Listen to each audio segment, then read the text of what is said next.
Oh, no. I think this good now. Oh, man. Hey, Robert.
Field for the first season game here between Bruce and Winona. With us tonight for TV7, TV 34, we have Bill Morgan, Josh Morgan, and William Morgan down on the sidelines, and I'm Ann Morgan. And Bill, it's good to be here for this first season game of the Bruce Trojans. That's exactly right, and there's a great crowd on hand. It's warm because it's just the first day of September. We're just getting underway with high school football. We saw some great action last week involving Vardaman, Water Valley, Oxford, the Academy. Now we're at Bruce to see them the first time in the 95 campaign, and we look forward to an exciting night here. There's a little wind up here. It's actually a little cooler tonight, and hopefully, of course, it will get cooler as the season progresses. But we're going to see a Bruce Trojan team tonight. I heard mixed comments about last weekend's performance. I heard great offense, needs some more. I mean, great defense, needs some more offense. And but I haven't seen Winona this year. Winona had a big loss last weekend, but we're looking forward to seeing both clubs tonight and seeing how Bruce can do with their home opener. You're exactly right, Bill. As you said, Bruce played in a kind of exhibition game in Fulton at ICC campus last Friday night, and from what we have heard, they had a tremendous quick defense, as you said, and would get mixed emotions on it. But we're going to get to see firsthand tonight just how they do against these Winona Tigers. And, Bill, maybe you'd like to tell us a little bit about some of the lineup. And for the Bruce Trojans here tonight, Omega Spearman, number 4, will be running back. He's a senior. Number 5, Casey Clark, will be tight end. He's a 185-pound senior. Number 10, Marcus Thomas, running back, 170-pound junior. Number 11, Anthony Spencer, running back. He's a 150-pound senior. Number 14, Keith Tillman, quarterback, defensive back, 165-pound junior. Number 22, Andre Anderson, a fullback, 175-pound junior. Number 54, Jeremy Yarber, offensive line, 195-pound junior. Number 60, Andy Scoggins, offensive line, 185-pound junior. Number 62, Jared Howson, offensive line, 180-pound senior. Number 72, Chris Holland, offensive line, a 250-pound senior. Number 76, Jason Jenkins, offensive line, a 240-pound senior. Number 80, Brad Logan, tight end. He's a 185-pound senior. Once again, you take a look at the captain's meeting on the field, and, you know, Bruce has a huge offensive line. Here's 250, 240 pounds. They got some big guys up front, so, you know, they should do good at protecting the quarterback here tonight in Keith Tillman, and we'll see how that big line performs here tonight. You're exactly right, Bill, and as we take a look at the Bruce Trojans, the captains of tonight's game are number 80, Brad Logan. Of course, Brad is the son of former coach Darrell Logan. Darrell Logan, a tremendous coach here at Bruce High School, did a fantastic job in the years that he served here, and his son is out on the field along with number 4, Armiga Spearman, who is also a captain in tonight's game. So Bruce has chosen to receive in tonight's toss-up, and so we're looking forward to great action here tonight. And before we do, Bill, do you want to mention just a few of the sponsors of tonight's game? That's right. Of course, we have many sponsors for tonight. We're so grateful to our sponsors making the broadcast possible here on TV 7, TV 34. And let's get the Bruce Trojans on the field, then we'll talk about our sponsors. Here come the Trojans.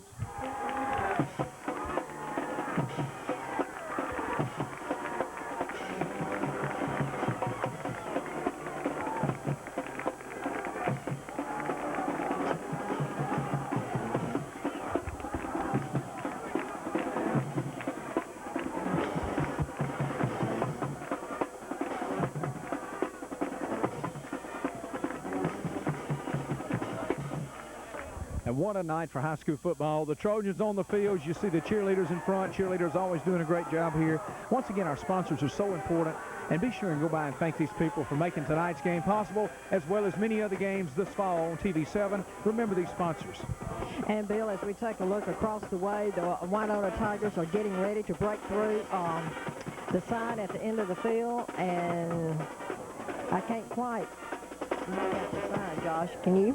Tub the Trojans. Tub the Trojans, okay. Oh, yes, if I'd look at the picture, Bill, I might figure out the wording of it. Tub the Trojans. So the Winona Tigers getting ready to come into the field. Let's mention a few of the sponsors. Jackson Implement and Pontotoc, a sponsor of tonight's Bruce Trojan home game.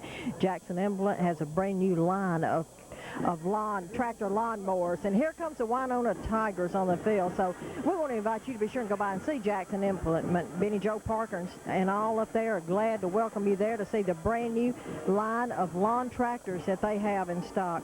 Bonnie's Pageant and Formal Wear. Boy, this is the time you turn to Pageant and Formal Wear because we have homecomings ahead, Beau and Beauty Review ahead, Christmas socials ahead. So go by and visit Bonnie Tunnel and all her staff at Bonnie's Pageant and Formal Wear. And now we're going to rise for the invocation and the national anthem. Let us pray. Our Father who art in heaven, we thank Thee for this another day. We thank Thee for all the blessings that we have received throughout our lives. We ask your blessings on this event tonight. We ask your protection for the players, and that all the fans would enjoy this game as they should. Forgive us for our many sins. In Christ's name we pray. Amen.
And we're ready to get underway with this game here. There was the national anthem, so beautifully performed by the Bruce High School Band, as you hear them in the background. And I'm looking forward to the halftime show here tonight. You take a look at Coach Polk there, and with his unit, and Bruce has a great line of coaches this year. Phil Ferguson, the head coach, Coach Rudy Polk, Coach Donnie Logan, and Coach Robbie Beckett backing up Coach Phil Ferguson. And it's going to be great to see Coach Phil in his debut game here tonight here at Bruce, and we look forward to it. Once again, there's two key guys to watch for. I always like to ask about the college prospects. For Bruce, of course, number 4, Armiga Spearman. Of course, he was a tremendous asset with the defense last year. He's a big linebacker, got fast feet. Armiga Spearman, number 4, the guy to watch. And also for Winona, I've been told number 74, Hosea Manyweather. What a name. And he is a top college prospect. I understand Mississippi State trying to recruit him at this very time. And he's a senior for the Winona team here, Winona Tigers here tonight. We're all set to get started. Bruce will receive, and they'll go on offensive here to start the ball game here tonight.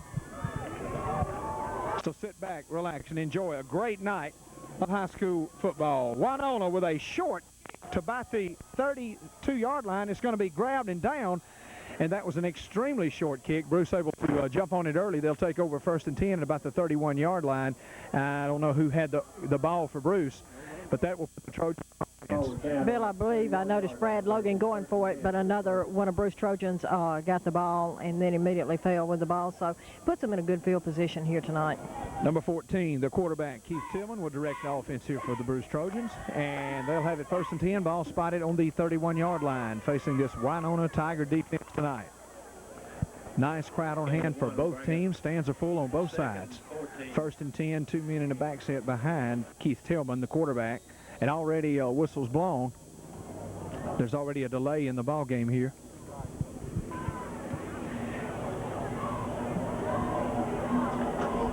And the officials discussing things at the line, right at the line of scrimmage.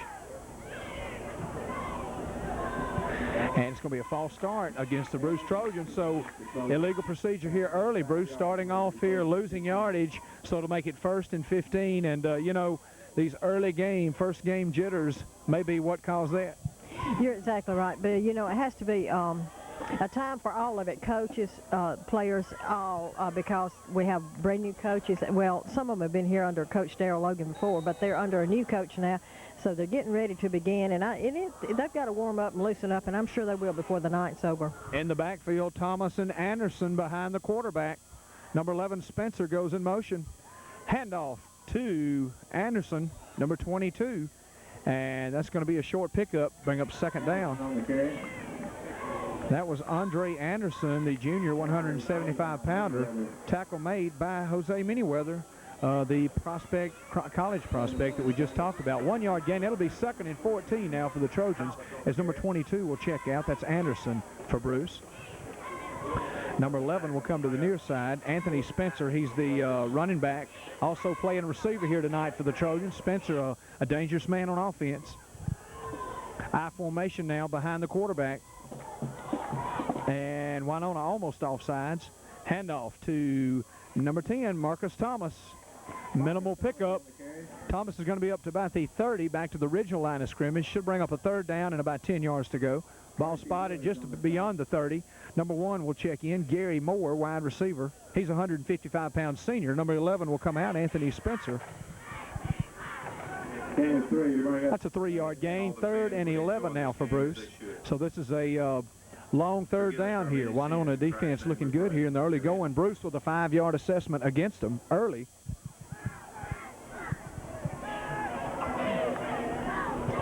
Number 1 goes in motion. And handoff there, and not going to work. Marcus Thomas with a minimal gain. So the punting unit will come in for the Trojans. 4th and 9 for the Trojans. 4th and 9. They're going to punt it away. Ball's going to be on about the 33-yard line. So Winona will have an opportunity on offense. Brad Logan back in. Brad Logan, the punter for Bruce. Robert Small back deep for the Tigers. And Robert Small back deep for Winona. Robert Small, also the quarterback for the Tigers, 159-pound senior. There's the punt by Logan, a high punt. Nice punt by Brad Logan. And it takes a Winona bounce to the 44-yard line, and that's where the Trojans will down it, and that's where Winona will have it 1st and 10. Oh, it's down on the Tiger 44. As Bill said, it is a nice night out here tonight. It's not quite as warm as we thought it would be, so it makes it a little bit more pleasant to be up on top of this press box, or on top of the press box here at Bruce Trojan Field. As we said, this is the first game for the Bruce High School Trojans. It's their first game and the first home game where they're facing the Winona Tigers. And we listened to the Winona Tiger marching band across the way as they're playing. And I believe Winona High School Band is under the direction of former Bruce High School Band Director Cheryl Bailey. That's exactly right. A former band director here, and Bruce has a big stop. That was number 14 in on the stop for the Trojans. Keith Tillman, along with number 80, Brad Logan. So a nice defensive play, lost on the play. Logan and Gibson. 44 in on the stop, excuse me, LaShawn Gibson. No gain, 2nd and 10.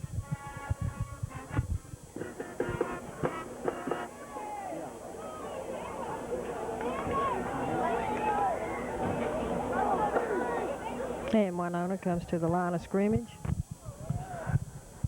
No yardage on the play, 2nd now and 10 for the Tigers. I formation is what number 16 will go with. And their quarterback, Nick Thomas. Thomas is a 159-pound junior for the Tigers.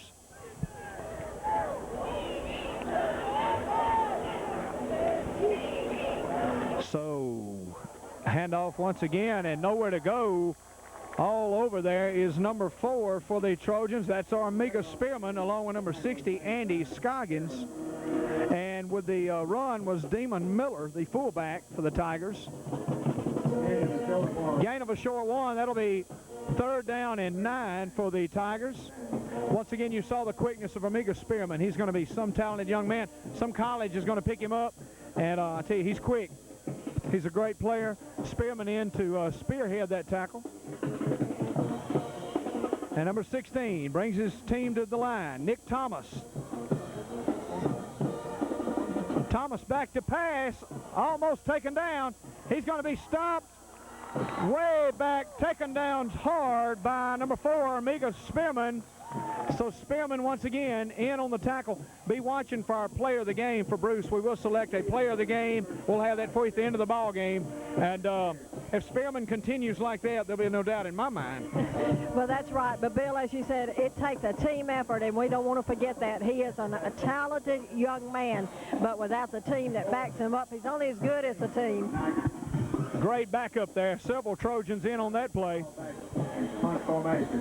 5-yard loss, 4th and 15 now. Small back to punt it away for Winona. A low snap. He's going to have to run it. And he's got a blocker on his feet.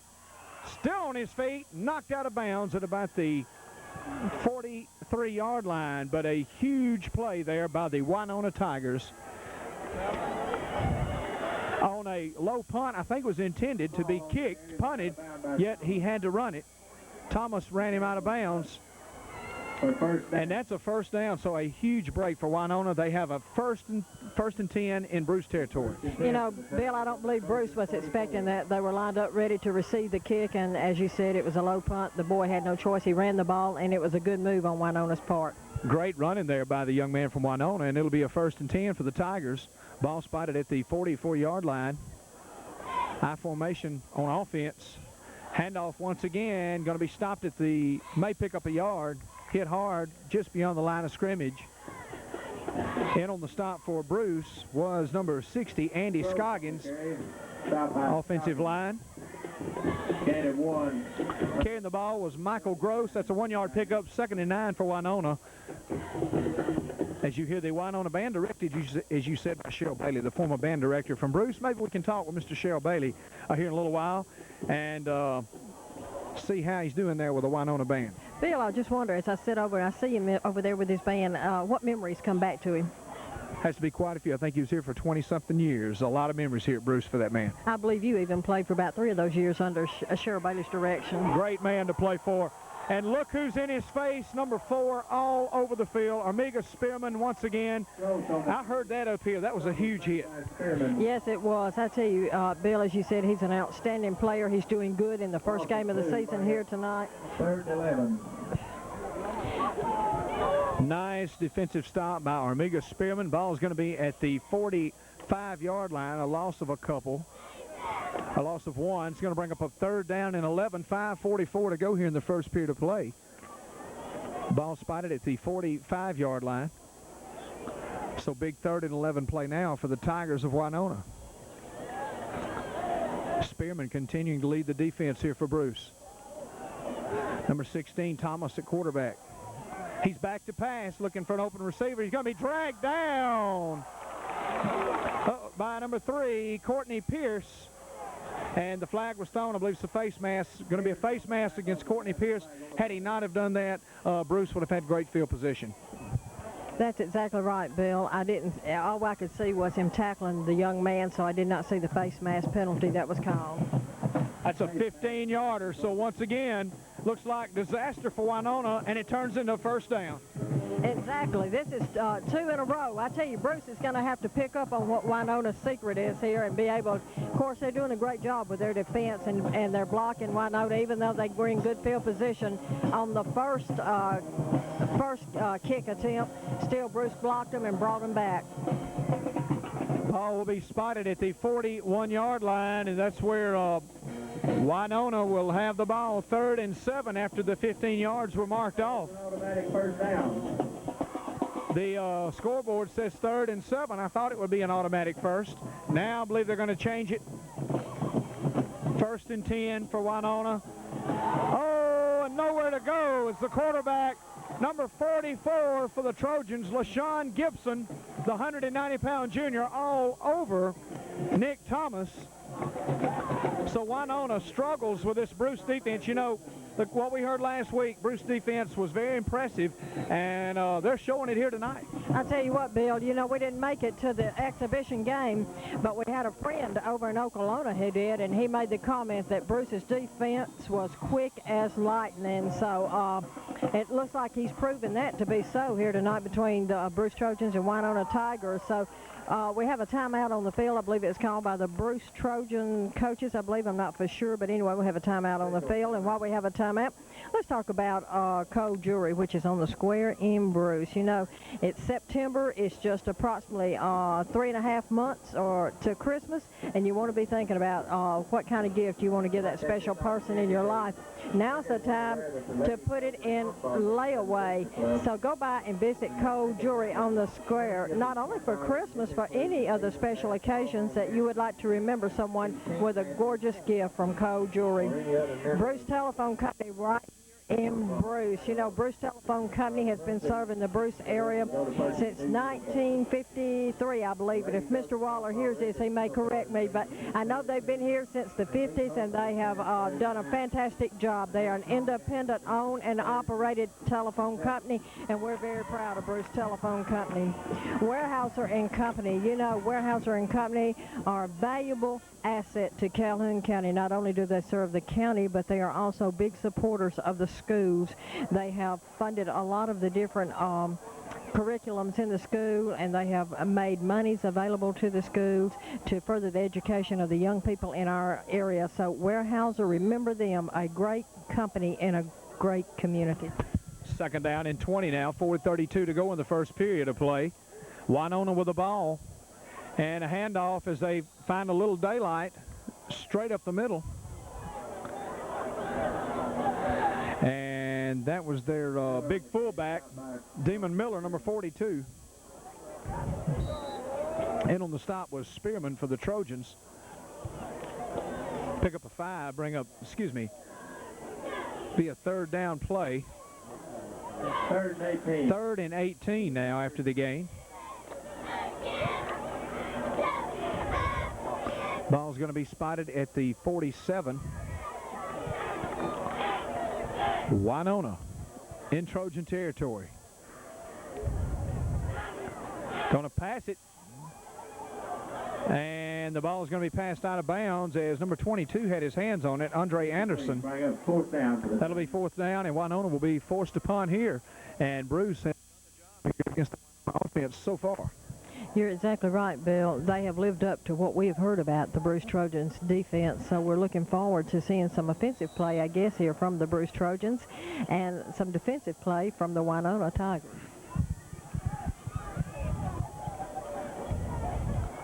Winona set to punt it away, and the ball's going to be passed out, and they'll punt it this time. Number 1 gets the punt off. It's going to be handled by number 11, Spencer. And Spencer, a dangerous return man up to about the 26-yard line where he'll go out of bounds. Williams.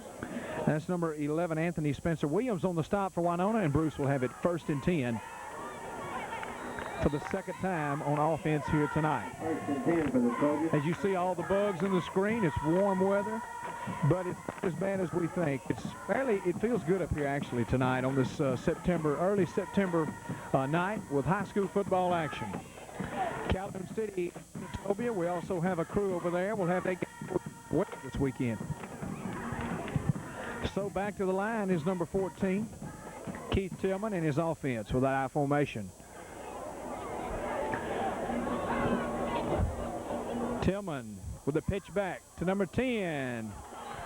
And nice pickup there by number 10, Marcus Thomas.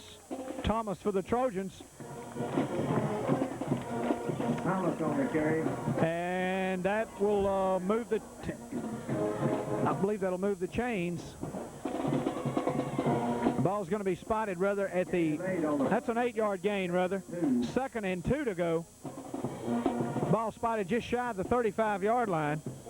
In the backfield, number 22, Andre Anderson, and number 10, Marcus Thomas for the Trojans. Number 11, Spencer to the far side, playing receiver. Handoff, and a nice tackle there by Winona. Might have been enough for the first down. We'll have to wait and see. Anderson on the carry.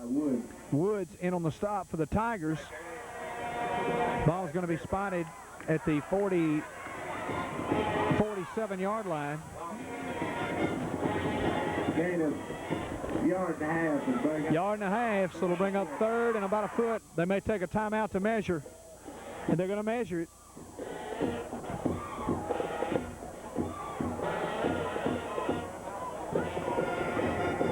So timeout for a measurement to see if Bruce did get the first down or not. If not, it'll be 3rd down and about a yard, about a foot to go actually.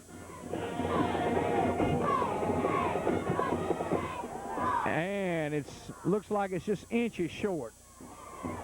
Just short of the first down. And you take a look there at Armiga Spearman, who is the defensive leader for this team. You think if Bruce has a great defensive game, at least that guy has to lead them, because you have to have a leader, and he is the leader of this defensive unit here tonight, as he's already shown early in this ball game. So 3rd and less than 1 yard to go. Be sure and join us for our high school football replays Friday nights at 8:30 p.m., Saturday mornings at 8 a.m. for the best in local high school football action. 3rd and a foot for Keith Tillman and company. Oh, and it's a foot race to the end zone, and he's gone. Number 10, Marcus Thomas. Touchdown, Trojans. Touchdown, Marcus Thomas.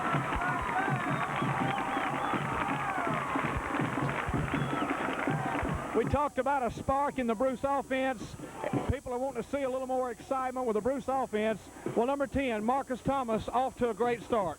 You're exactly right. A great run by Marcus Thomas, and we're going to see what they choose to do here, Bill, as you take a look as they're lining up off sides. Marcus Thomas with about a 65-yard touchdown run. Freddie Bullard will attempt the PAT. Holding will be number 22, Andre Anderson, to try to make it 7-0.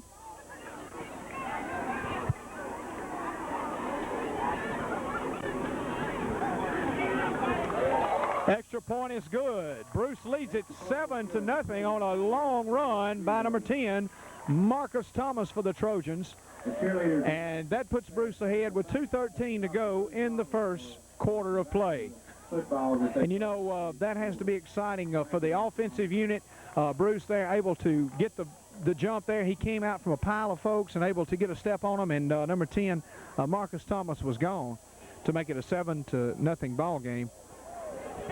So now we'll see special teams once again. I believe Coach Pope, the special teams coach, as you just saw him there with his unit, as they get set to kick it off to Winona. So now Winona needs to answer here.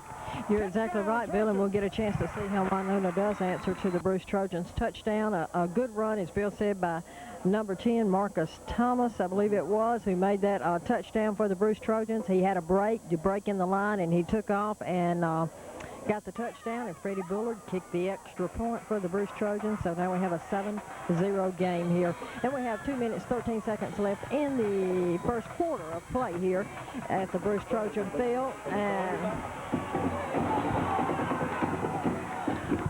onside kick. Bruce going for the onside kick here, and it has to go 10 yards, remember. And we'll see. Josh says it did not. We don't believe it did go 10 yards. We're having to check. Bruce is saying it did.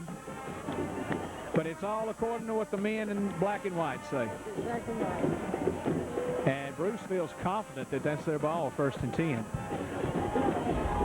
I guess they're going to pull all the tricks out of the hat tonight, trying the onside kick here in the first quarter play. Well, Bill, I believe they're trying to do some things that Winona did when they had the ball and were kicking it to Bruce. And, I believe the call was that it's short of the 10 yards needed. So it's going to be short. Ball goes 10 yards. It's a loud ball. And as we know, at 10 yards, it's live at 10. They're going to give it to the Trojans, so a nifty play there by Coach Ferguson and his staff to get the onside kick and actually recover. You know, there wasn't any Winona people around the ball when they recovered it. Well, Bill, you know, at first when we listened to them, I thought that it was not. I thought they didn't make it, but they did. The officials did call it that they did get the ball went 10 yards, I believe. So Bruce does have possession of the ball. Very good field position. So it's 1st and 10. Bruce on the Tiger 47-yard line with 2:13 to go here in the first quarter of play. After the onside kick was recovered by Bruce, off following a score, a big run by number 10, Marcus Thomas, to get him on the board, 7-0. So number 14, Keith Tillman, will put his team in action here. 2 minutes now to go in the first quarter. Tillman back to pass. Pass and play. And it's going to be broken up. Intended for number 11, Anthony Spencer. Nice defensive work there by Winona. That was number 1, Robert Small. Good play there by Robert Small. Flag on the play back at the line of scrimmage. So it's going to be probably going to be against the where the action was around the line of scrimmage there. Could be a holding call. We'll wait and see. It's going to be against the Trojans. Holding against Bruce. Holding against the Trojans. That was a nice thrown pass. It was timed good, but it was just a great play by number 1, Robert Small, for the Tigers. Yeah, or that could have been another 6 points easily. Less than 2 minutes now to go in the first quarter play.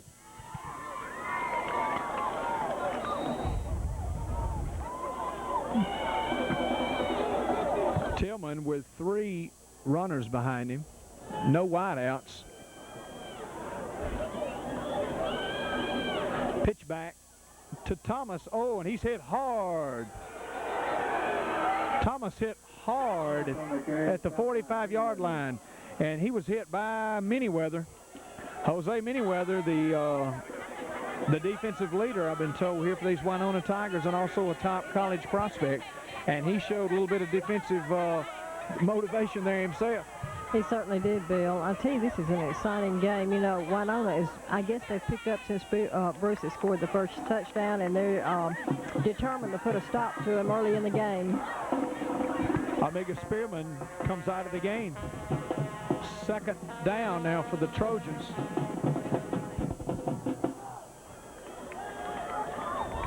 Winona, it's going to be a pitch back, and looked like Thomas was going to pass it. Oh, he's going to be hit way back beyond the line of scrimmage, down at about the 37.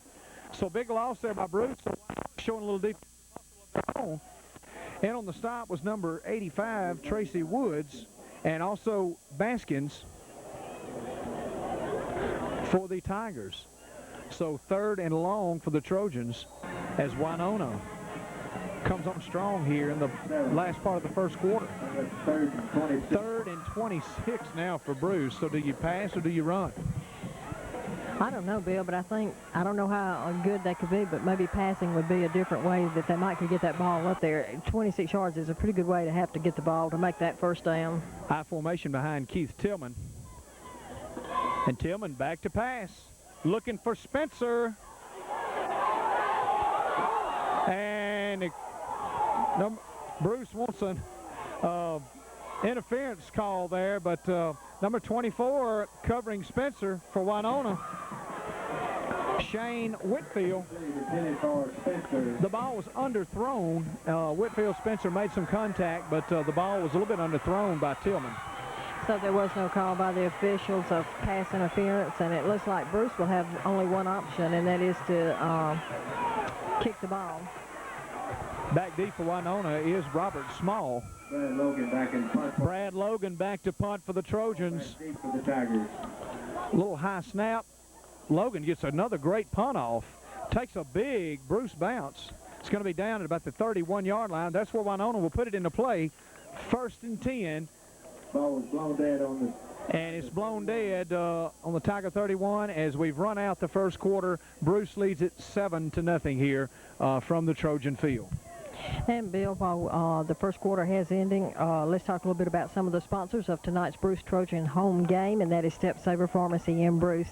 If you haven't been by and visited Andy Step and staff at Step Saver, you need to do so. They have a beautiful store. He has prescription, over-the-counter prescription drugs. They have a gift center, jewelry counter. You know, Step Saver is a wonderful place to shop, and we invite you to go by and visit Andy Step and tell him how much you appreciate Andy Step and Step Saver Pharmacy sponsoring the Bruce Trojan game. Andy Step, you know, always involved, not just in football, but involved in the summer Little League games, All-Stars, all this and more. Andy Step, very involved in the sports. So be sure and go by and thank Andy Step. Tell him you appreciate his support of the games here on TV7, TV 34.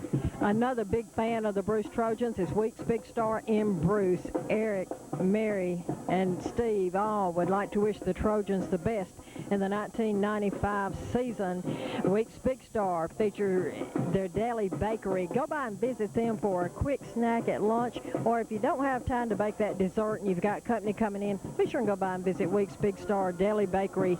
Week's Big Star in Bruce. Quarter, the big Tigers, 1st and 10 from their own 31. Winona will have it 1st and 10 from the 31-yard line as we start the second quarter play. Bruce leads it. Games, All-Stars, all this and more. Andy Step, very involved in the sports. So be sure and go by and thank Andy Step. Tell him you appreciate his support of the games here on TV7, TV 34. Another big fan of the Bruce Trojans is Week's Big Star in Bruce. Eric, Mary, and Steve all would like to wish the Trojans the best in the 1995 season. Week's Big Star feature their daily bakery. Go by and visit them for a quick snack at lunch, or if you don't have time to bake that dessert and you've got company coming in, be sure and go by and visit Week's Big Star Daily Bakery.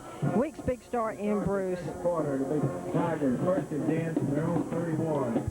Winona will have it 1st and 10 from the 31-yard line as we start the second quarter play. Bruce leads it 7-0 so far, except for the one big run by number 10, Marcus Thomas. This has been a defensive game. Winona has come on strong here on their defense, so we could see a very low-scoring game here tonight from Bruce. Once again, remember, we have this game as well as the Calhoun City Senatobia game.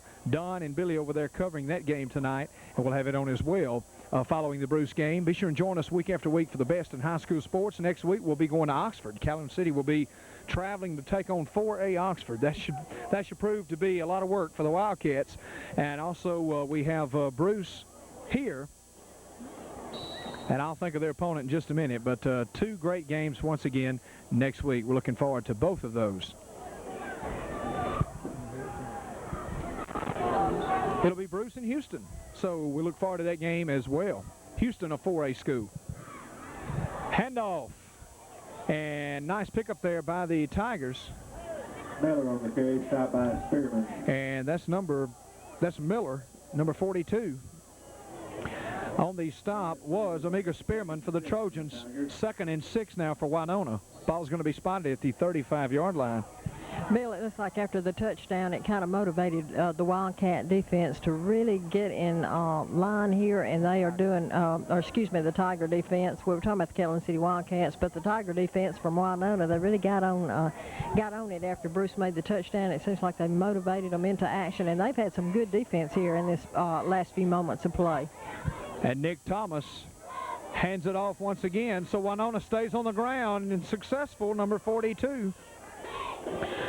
Demon Miller, and that's going to be should be a first down pickup.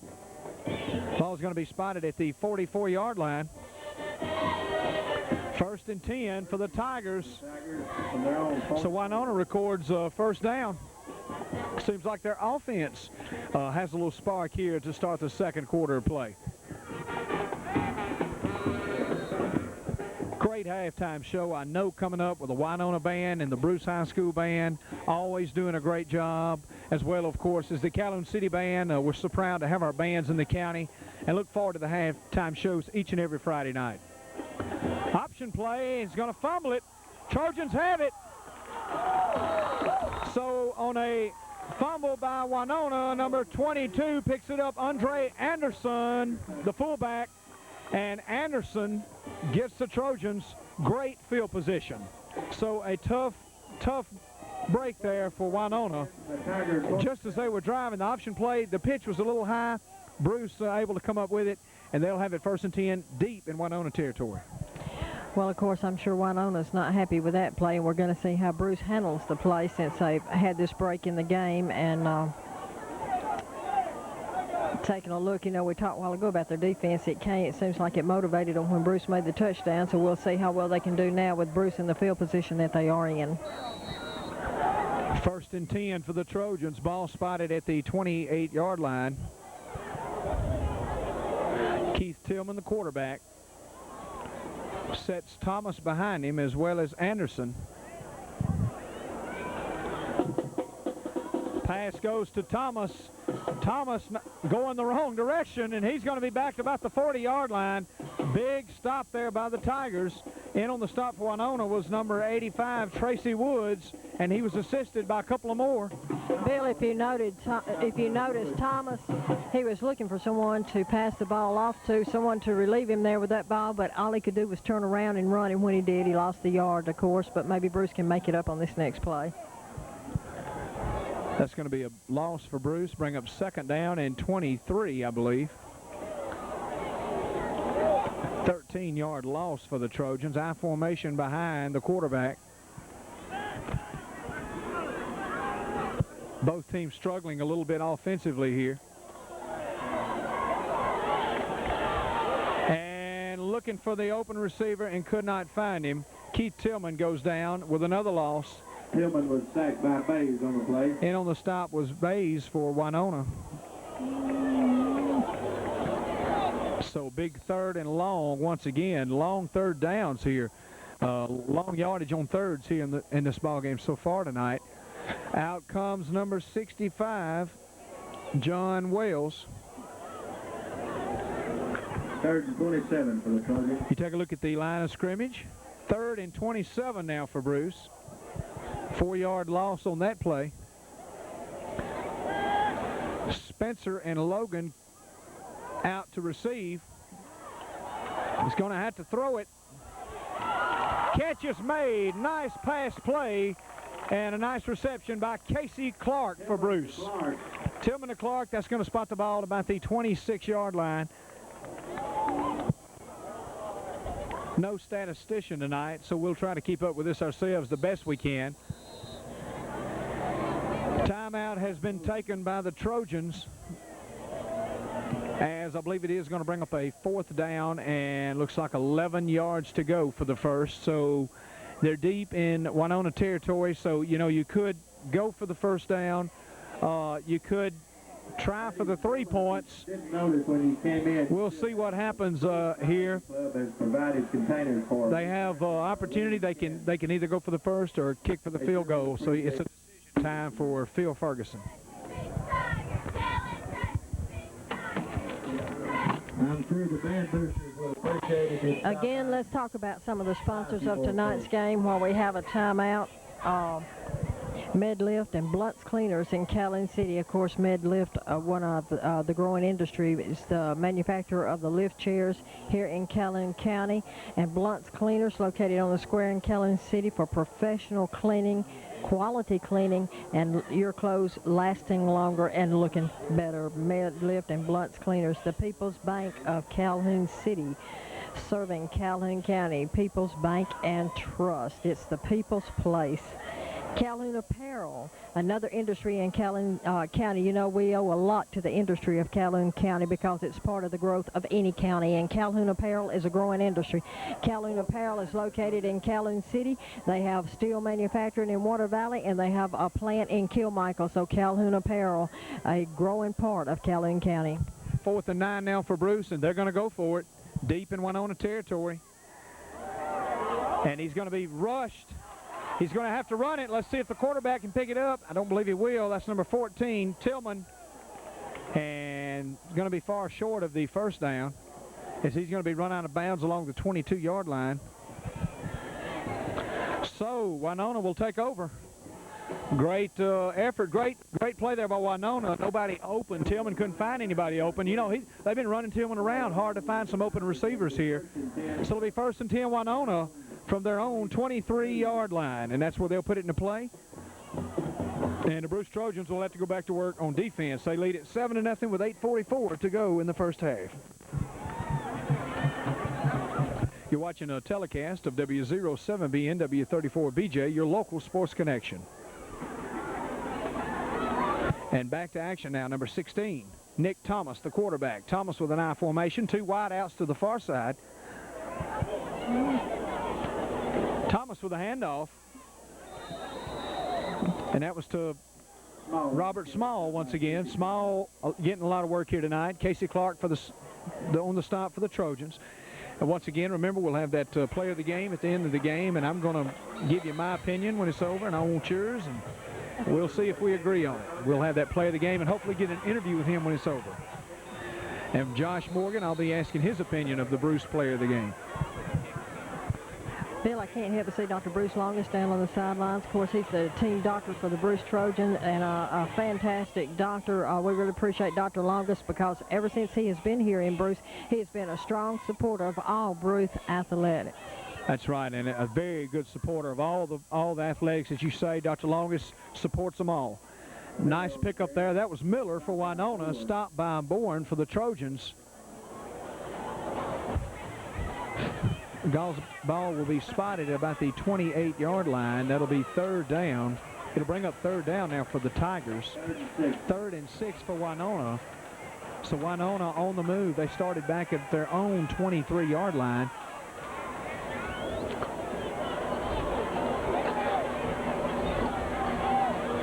Number 16 back to the line, the quarterback, Nick Thomas, the 159-pound junior, as he sends 2 wideouts to the far side. I formation behind Nick Thomas. Thomas is going to be caught in the backfield by the Trojans, number 44, LaShawn Gibson, the 190-pound junior. So Gibson with some quick feet and drops him for a loss, and Winona will be forced to punt. 6:54 now, counting down in the first half of play. Number 1 now will come out for the Trojans. Gary Moore. 4th and 14 for Winona. Spencer will be deep. Small back to punt it away. And number 11, Anthony Spencer, very fast.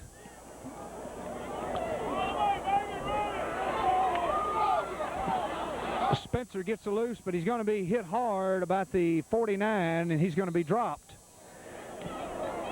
After he got a step or two, maybe a 3-yard return. He's going to be dropped at the 49. Bruce will put it into play 1st and 10. They have plenty of time to work and would love to get some more points on the board. So 1st and 10 from their own 49. 1st and 10 from the 49. We'll see Bruce on offense once again.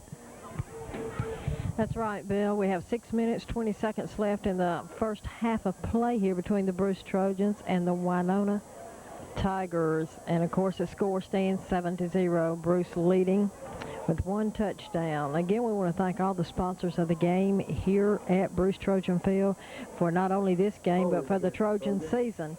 So we do have a penalty against the Trojans, holding against the Trojans, so they will be backed up. And Trojans have a long way to go here, but they can do it, Bill. First to the 10-yard holding call against Bruce. They lead the game 7-0. 6:20 to go in the contest. To go in the first half, rather. I must be getting hungry thinking this over. Number 14, Tillman at quarterback, 2-man back set. Spencer comes to the near side. Tillman hands off. And nice footwork there by number 10, Marcus Thomas for the Trojans. Thomas going to be up to about the 48-yard line into Winona territory. So first down pickup for Marcus Thomas. Gain of 12 on the play. First and 10. First and 10, ball spotted at the 48-yard line. 12-yard run by Marcus Thomas. Marcus Thomas, the workhorse so far offensively for Bruce.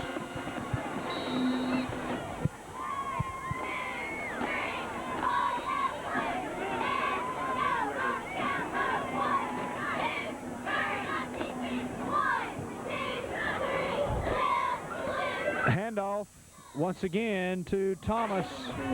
Tillman with a handoff. Thomas gets to maybe about the 46 rather. Maybe a couple of yards on the play. Bring up a 2nd and 7, 3-yard pickup. 5:40, 5:39 counting down. Ball's going to be spotted at the 46-yard line. Trojans on the move once again. But both teams have seemed to sort of fold on the third downs, not able to convert, and just turn the ball back over each time.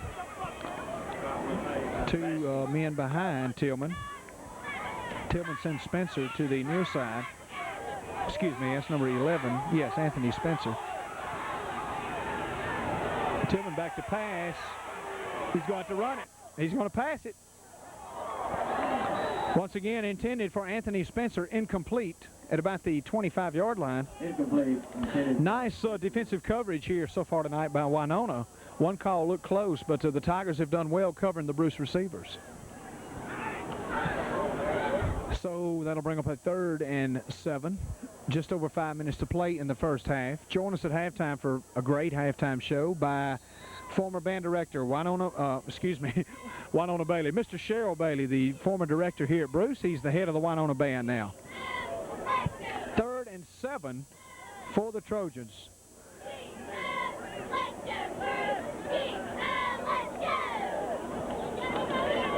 Tillman back to pass.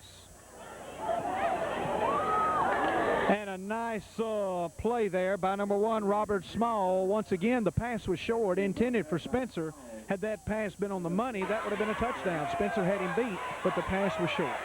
You're right, Bill. It certainly was, and that's 2 passes that they've tried to get to Spencer, and as you said, good defense by Winona Tigers here. And so it's hard getting these passes completed, and Bruce may have to go back to the option of running, but they're also very well blocked by the Winona Tigers when they run the ball. Back to kick, Brad Logan. He's done a great job here tonight punting the ball. Small back deep for Winona. Logan with the kick to this side. It's going to go out of bounds at about the 26-yard line. And that's where Winona will have it 1st and 10. Ball went out of bounds on Tigers 26. Will be 1st and 10. And once again, remember all of our sponsors. We'll be telling you about them throughout the game, sponsoring tonight's game. Dr. Eddie Brown Optometry, proud to sponsor Bruce this year. And, you know, Dr. Brown's a really nice guy. Got a nice place there located next to Sonic in Bruce. Go by and see Dr. Eddie Brown and Gay and Rita and tell them we sent you by. Thank Dr. Eddie Brown Optometry for supporting the Bruce football, the Bruce Trojans this year. You're exactly right, Bill. Without the sponsors, it would be impossible to bring the games here each year. And we really appreciate the ones who have stuck by TV7, TV34 and sponsored the Bruce Trojan games, not only us, but the young people of our community. You know, it's so great when we can have sports such as we have at our area high schools, and we should do everything we can to support them. Miller with a big run. Thomas hands off to Miller. And Gibson on the stop for the Trojans. Ball's going to be spotted at the 35-yard line. Official timeout. The officials will take a timeout. That was a nice run by Demon Miller for Winona. And the Trojans here will take a break. With 4:34 to go in the first half of play, Bruce 7, Winona nothing. We're going to take a break and hear from some sponsors, and we'll be back. You're watching a presentation of TV7, TV34, your local sports connection. First and 10.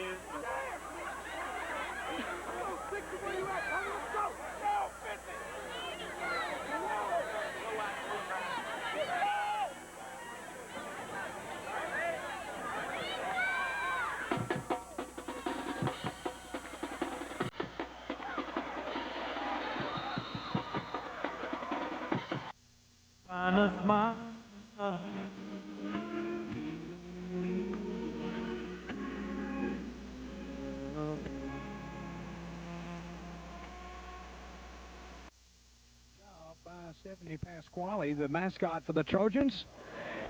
I believe his name is Brutus. As you see him down with the cheerleaders, doing a great job here tonight. I believe they're taking a breather as we get set to finish the first half of play. 4:34 to go. Second down here for the Tigers of Winona, 2nd and 3. And a flag, it's going to be against the Tigers, thrown in their backfield. So that's going to be probably a false start. False start against the Tigers. And that'll make it 8 yards to go, be 2nd or 3rd and 8, we'll see, against the Trojan defense.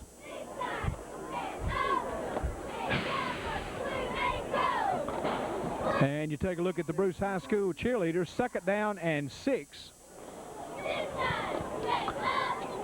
Cheerleader sponsor, Jill Ferguson. Cheerleaders, Jana Ferguson, Lila Cooper, Karen Moore, Amanda McCausland, LaDonna Embry, Jody Ferguson, Dina Todd, Ashley Nichols, Carol Cannon, and Amber Hurst. 3-man back set behind the quarterback for Winona. Handoff. And the footwork there was by number 21, Michael Gross. Gross for Winona. Miller in on the stop for Bruce. Excuse me, Bullard. And we'll get it right in just a minute.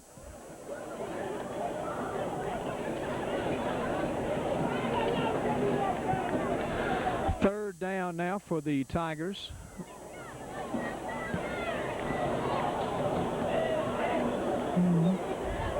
Three-man back set behind the quarterback, and he was able to get the handoff to number 42 once again. Miller, he's the workhorse offensively for Winona tonight. In on the stop for the Trojans was Jenkins. Jason Jenkins, a 240-pound senior. Tell me that young man does not belong on the line. Exactly, Bill. I believe he does his share of the blocking. 4th and 3 for the Fourth and 3 now for the Winona Tigers. Ball spotted at the 35-yard line. Thomas and Spencer back deep for the Trojans. Thomas and Spencer back to receive. Small will punt for Winona. 3:17 here to go in the first half of play.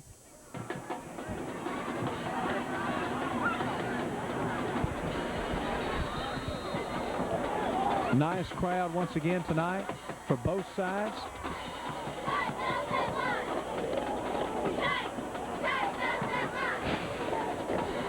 A little delay in the action. Now we're set to punt it away. Small will punt. Spencer and Thomas back to receive. It's going to be taken and kept by Winona. I was looking downfield, Bruce. I don't know what happened there. Well, Bill, I think they kept the ball and tried to run the ball, but they were blocked very good by Bruce, so they didn't gain very many yards on the play. Well, you never know. It worked one time. Try it again. See if it'll work. You never know. I mean, 50-50 chance it might work sometimes. Didn't that time. And so the Trojans will have better field position probably than they would have had they have kicked the ball. Ball will be spotted at the 35-yard line, and that's where the Trojans will have it. 1st and 10 with 3:04 to go here in the first half of play. We'd like to say hello to everybody watching the game here and hope you're enjoying high school football. If you have any comments about our broadcast, please call us at 983-2801, only if they're good. 1st and 10. Just over 3 minutes to play here in the first half. 2-man back set behind number 14, Tillman. Spencer to the near side. Tillman hands off to the first man through. That's number 3, Courtney Pierce, running the ball now for Bruce. He's going to be down about the 33-yard line. Bring up a second down, pickup of about, we'll have to wait and see where they mark the ball. Tackle made by Gross for Winona.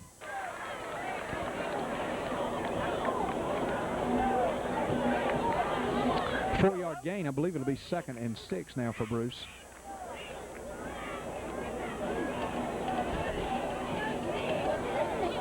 And number 1, Gary Moore to the near side for the Trojans. Pierce in the backfield for Bruce. Pitch back. And running the ball there was Armiga Spearman. So they've got Armigas involved in the running back position now. And as big and strong as he is, why not? You're exactly right, Bill. As you said, he is a key in the defensive play here for the Bruce Trojans, and he's in on about every play there is. Ball spotted at the just shy of the 30 of the 29. 3rd down and 4 for the Trojans. Spearman in the backfield with Pierce. Behind number 14, Keith Tillman, the quarterback. Handoff. Nice running play there by number 3, Courtney Pierce, for the first down yardage. So it'll be 1st and 10 as Bruce threatens with 1:25 to go in the first half of play. And on the stop was Jose Miniweather, I believe.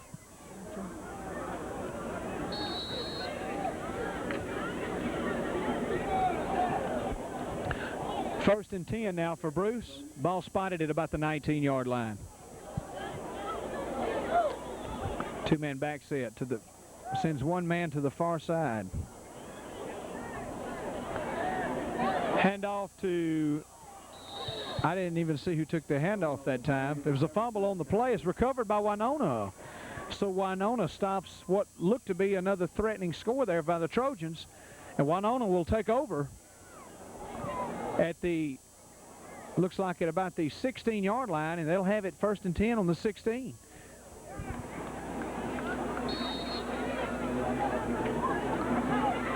One minute and 6 seconds, counting it down here in the first half of play.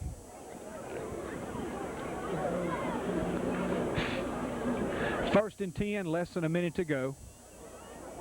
1st and 10 from their own 16.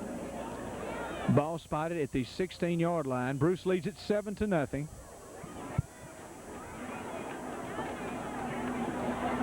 Nice running play by the Tigers all the way up to about the 26. Gross on the carry, stop by. And that was Gross, and on the stop was Omega Spearman for the Trojans. Timeout's going to be called by Winona with 30 seconds to go. Bring up a 2nd down. We're going to take another break, and we'll hear from more sponsors, and stay with us because we will be back with the finish of the first half.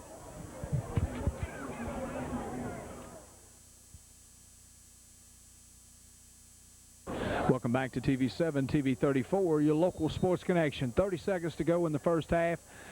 Winona has it with a 2nd down and 3. They trail 7-0 to Bruce. Trying here to get some points on the board before halftime.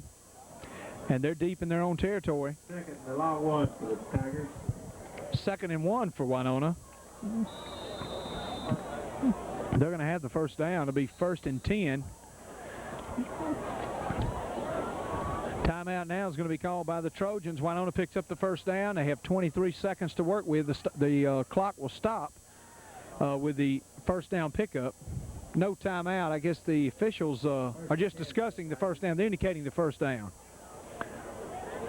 So still alive now. Winona here still with a shot to get some points on the board here in the first half. They only trail by 7. We've seen a defensive battle.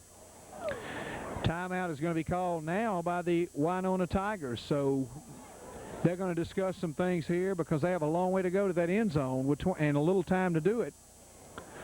And stay tuned later on for myself and Josh Morgan. We're going to talk some SEC action and make a few predictions, Josh. Yeah, we're going to make a few predictions about some local games. Got some great SEC action coming up tomorrow, and we're going to talk about that. So stay with us for that.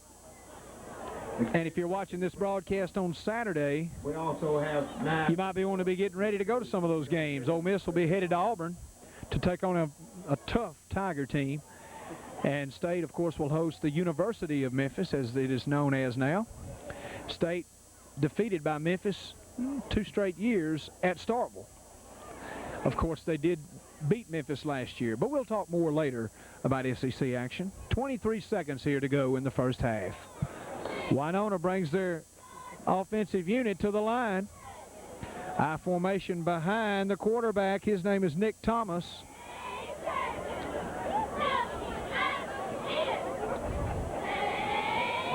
Thomas back to intercepted by Spearman. Spearman has some blockers. Amiga Spearman, and don't think he's going to slide, He's going to put his shoulder pads down and just run right into you, if not over you. And 12 seconds now to go. Nice interception by who else? Amiga Spearman. And Spearman had some great blocks, able to get a big run. You're exactly right, Bill, and that's a big break for the Trojans. We have 12 seconds left on the board before the first half is over, so we're going to see what the Trojans can do. Ball's going to be spotted just at the 10-yard line, just shy of the 10. First and 10 for the Trojans, and they're looking to increase their 7-0 lead. Timeout has been called by Bruce. They have an opportunity here to put a little more padding on that lead. You're exactly right, Bill, and it's very important as to how they make this play because they are running against the clock right now in this first half, and if they can make one more touchdown, it would give them a pretty comfortable lead before the second half begins. Coach Phil Ferguson offensively coming on a little bit stronger here tonight. Defensively tough as ever. So we'll see if they can hang on tonight. And you be sure and hang on because we're going to take a quick break and we'll come right back here to Trojan Field. Stay with us. Check this guy. He's got to play 15 yards. We better play 11 yards right here. They're going to run one play and then yes. 15. He was 15. Welcome back to TV7, TV 34. 12 seconds now to go on our clock. And Bruce with a big interception by Amiga Spearman. They have an opportunity here. They lead 7-0. They go with a three-man back set behind number 11 now, Anthony Spencer at quarterback. Spencer with a pitch back, and that's number 10, and he's trying to get out of bounds. That was Thomas. Bruce will have to call a quick timeout. There's 5 seconds left on the clock. Thomas is going to be down at about the 6-yard line, and Thomas trying to get out of bounds, stop the clock, but he couldn't do it, so they had to call a timeout once again, and Bruce ever so close to that next score.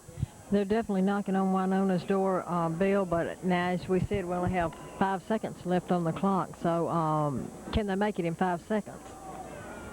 Yeah, you're not a long way, Margie. Well, looks like a second down. A second down here where they're still going to try to go for the 6, I believe. They could line up here and go for the field goal. I believe that's what they're going to do. They're going to go for the 3, try to make it a 10-0 ball game. Not going to take any chances on the clock running out. What a nice crowd we have here tonight for Bruce.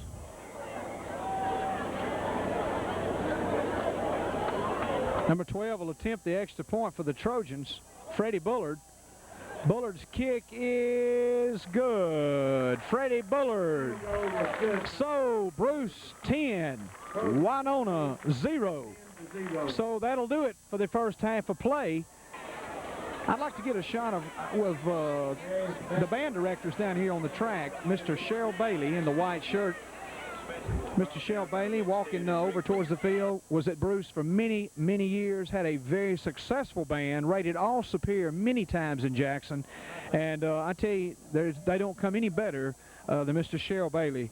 And we look forward to seeing his band perform. And also his assistant over here is Mr. James Bailey. James Bailey, also from Bruce, and one of my classmates. As he is out helping assist Mr. Bailey. James Bailey going to Ole Miss and finishing there in music. And I understand James doing a fine job as assistant band director at Winona. That's exactly right. You know, it's always an honor if you can serve under the band director that directed you throughout your high school years, and that's exactly what James did. He graduated in the class of 1985, and he went on to graduate with a degree in music and went back to Winona to work under Mr. Cheryl Bailey. So we're going to see the Winona High School Marching Band under the direction of Mr. Cheryl Bailey and Mr. James Bailey. And after that, we will have the Trojan High School Marching Band under the direction of Mr. John Chris. Stay with us. And the 1995 drum major is Jennifer Thomas.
gentlemen, the moment you have been waiting for. Bruce High School proudly presents the 1995-96 Bruce Trojan Marching Band. Tonight's program is Carmina Barana. Flag Captain, Miss Susan Bird. Co-Captain, Miss Stacy Bullard. Brass Captain for tonight, Mr. Fred Baker. Woodwind Captains, Mr. Patrick Chris, Miss Gail Shields, and Miss Jennifer Bagwell. Percussion Captain Corey Moss. The band is under the field direction of Miss Dina Mason.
We have a blue Chevrolet pickup, tag number BL8314. Can get you to move it, please.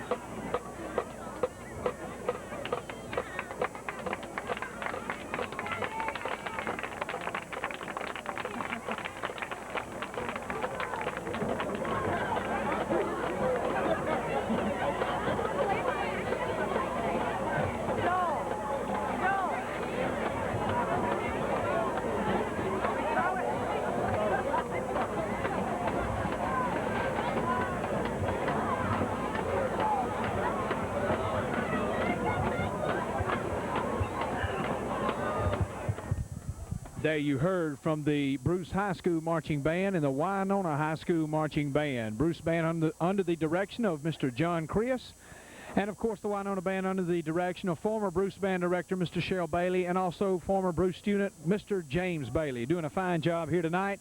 We commend them. That's a great halftime performance here, and I remember my days marching on the turf out there, and it's very enjoyable. The band is so much a part of our high school games here. As you take a look at some of the locals out tonight enjoying high school football, some you recognize, some you may not.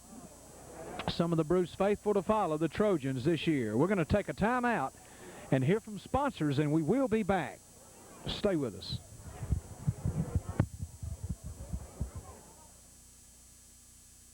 Welcome back to TV7, TV34, your local sports connection. Bruce leads it 10-0 over Winona. Bill Morgan, along with Ann Morgan and Josh Morgan, bringing you the action here tonight. As you take a look at the Trojans back out on the field, ready to start the second half of play. And Bruce has come on strong defensively as well as Winona here.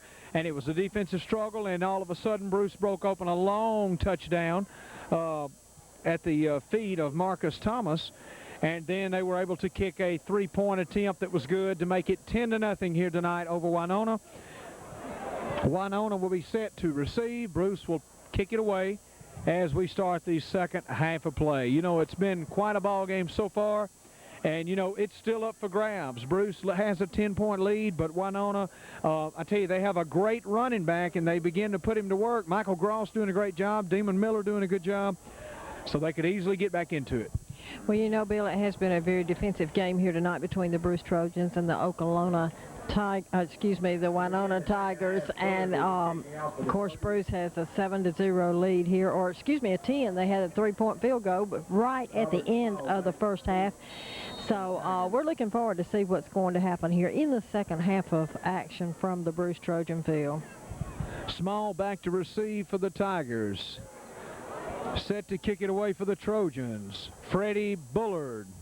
Bullard with a nice kick. Small takes it at about the 9-yard line. Small to the 25, to the 30. Still on his feet to about the 32. And that's where he's going to be dropped by a host of Trojans. In on the stop was number 3, Courtney Pierce. Winona will put it into play from that point. Ball be spotted at the 32, 1st and 10 for the Tigers. Tigers 1st and 10 from their own 32. Just on the way here in the second half of play. Remember, all of our sponsors you see during the game and we talk about, they're the ones making the broadcast possible here tonight on TV7, TV34. 1st and 10 for the Tigers at the 32-yard line. Number 16, Nick Thomas, remains at quarterback with an I formation. 2 men on the far side. Thomas hands off to the second man through. He's going to be hit, still on his feet. And nice gain there. What looked like would be not much gain. That's Gross up to about the 39. Casey Clark on the stop for the Trojans. You see Coach Phil Ferguson as he sends the play in, assisted by Donnie Logan, Rudy Pope, and up top here, Robbie Beckett.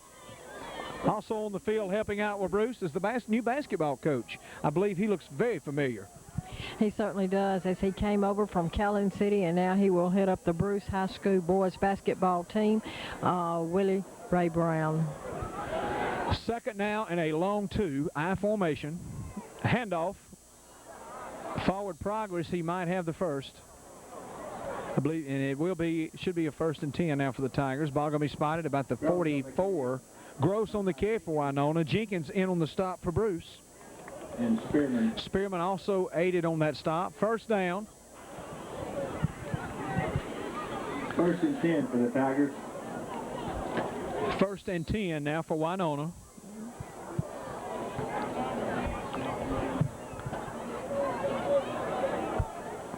We're just underway in the second half of play tonight.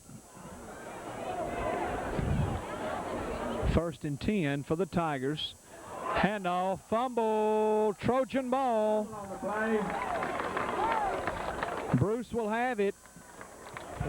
Recovered by Spearman. Recovered by Spearman. So Spearman once again doing the job. And it'll be 1st and 10. Bruce will be in Winona territory on the 49-yard line. So the Trojans will try to add to that 10-0 lead. 1st 10 from the Tiger 44. Number 22 in the backfield, Andre Anderson, as well as Marcus Thomas behind Tillman. 2 wideouts for Tillman. To the near side is number 80, Brad Logan.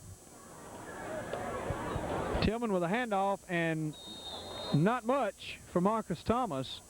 Thomas on the carry. Stacked up.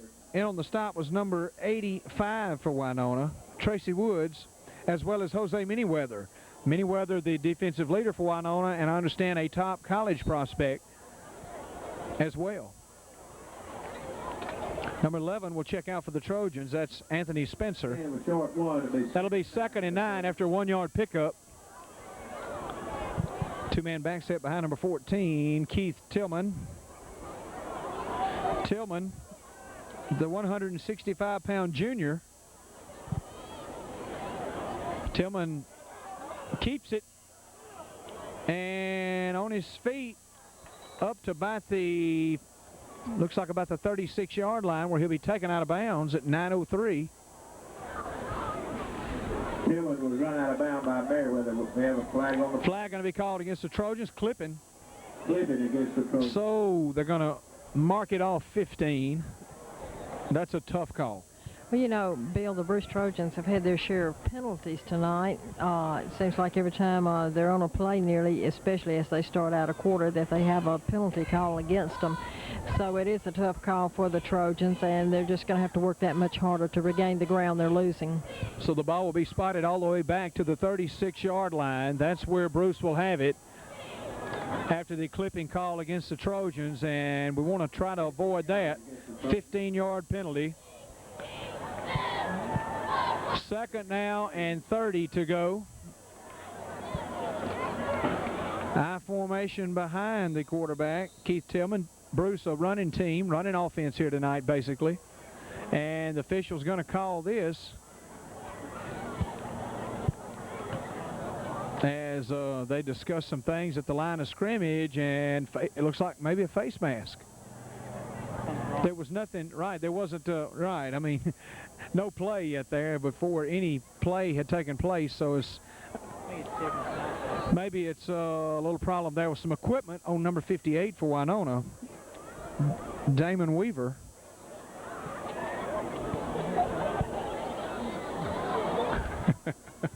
Number 74 will check in the game, Manyweather, and he is a load. Jose Manyweather, 328 pounds. Josh, how would you like to tackle him? I don't know. I wouldn't want to be on the field with him. Not if he's on the other side anyway. Jose Manyweather, I think we'll see him next year playing on another level. I formation behind the quarterback for Bruce. Spencer to the far side. Pitch back. Reverse to Spencer. From Thomas. Spencer has some running room. If he can get around the corner, going to be knocked out of bounds at the 36-yard line. Nice reverse play, and it worked well for Bruce. Thomas hands to Spencer. Spencer gets the first, and a huge gain. You know, Bill, we asked after they were penalized, they would just have to work that much harder to regain what they lost, and it looks like they were ready for it. Anthony Spencer with a huge run, and we don't have a statistician here, but I'd like to be keeping up with the yardage he has here tonight. Between him and Thomas, they are carrying the groundwork. They are the root of the Bruce offense. Bruce, a running team, and as you can see why with that run there by number 11, Spencer. So it'll be third, excuse me, I got a little ahead of myself. 3rd and 4. It was a 30-yard gain to the first down. 3rd and 4, handoff. Handoff to Thomas. He's going to be across the 30 to about the 29-yard line. First down pickup, 1st and 10 with 8:22 to go in the 3rd quarter of play.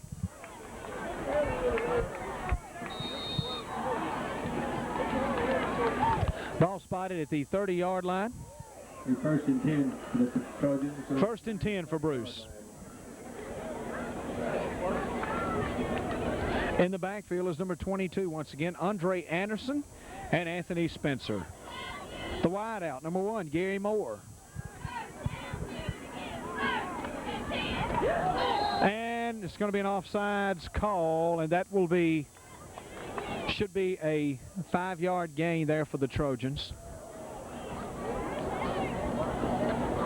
David Doss, you need to go to the front gate. Quite a few penalties here tonight. Nice breeze blowing. You know, it's just right. We thought it was going to be hot tonight, but it's turned out great. It certainly has. A very nice evening here for this first action of play from the Bruce Trojan field. Bruce in their blue jerseys tonight. Of course, on the road, a lot of times they have on their white jerseys. I formation once again, and they stay with what's successful for them, and that's the running game. Handoff. Nowhere that time. Big play there by the Tigers. Thomas on the carry. Stopped by Graham. And that was number 88, Brant Graham, a senior for the Tigers. Thomas stopped You need to move your car. behind the line of scrimmage. You need to move your car. Ball's going to be spotted about the 29-yard line. Would you come to the press box, please? Mary Bagwell. Second down now for the Trojans. We are in third quarter action. One come in for Bruce, Gary Moore.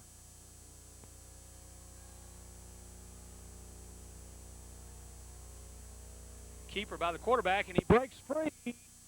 Still on his feet. Going to be knocked out of bounds inside the 10 about the 5-yard line. That was Spencer once again, and Small ran him out of bounds. We'll see where the ball will be spotted. Nice big run there by number 11 once again doing the work offensively, and that's Anthony Spencer, the 150-pound senior for the Bruce Trojans. That's going to be first and goal. Ball spotted just at the 5-yard line, maybe the 4-yard line. For the Trojans from the 5. First and goal for Bruce. They lead 10-0 over Winona. I formation behind number 14, the quarterback. Keith. With the blows, they stop the play.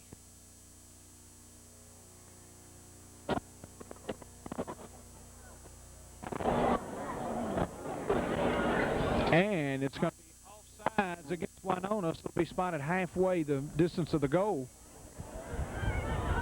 That's going to put the ball on about the 3, so it'll be first down and goal once again for Bruce from about 3 yards out. Bill, it is a nice breeze blowing up here. The bugs are not real bad tonight, usually like they are on the first part of the football season, so it's very pleasant up here tonight. That's right. Let's see if number 10, Thomas, gets the call. Handoff.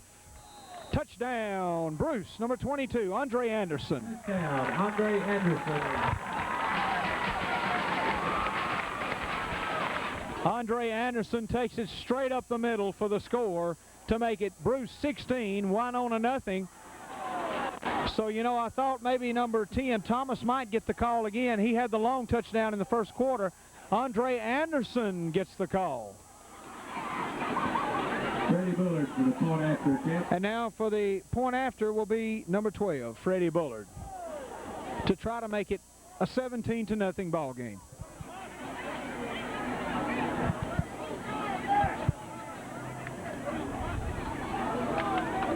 Kick is good. So Bruce leads it 17-0 off of a run, a 2.5-yard run by the running back for the Trojans.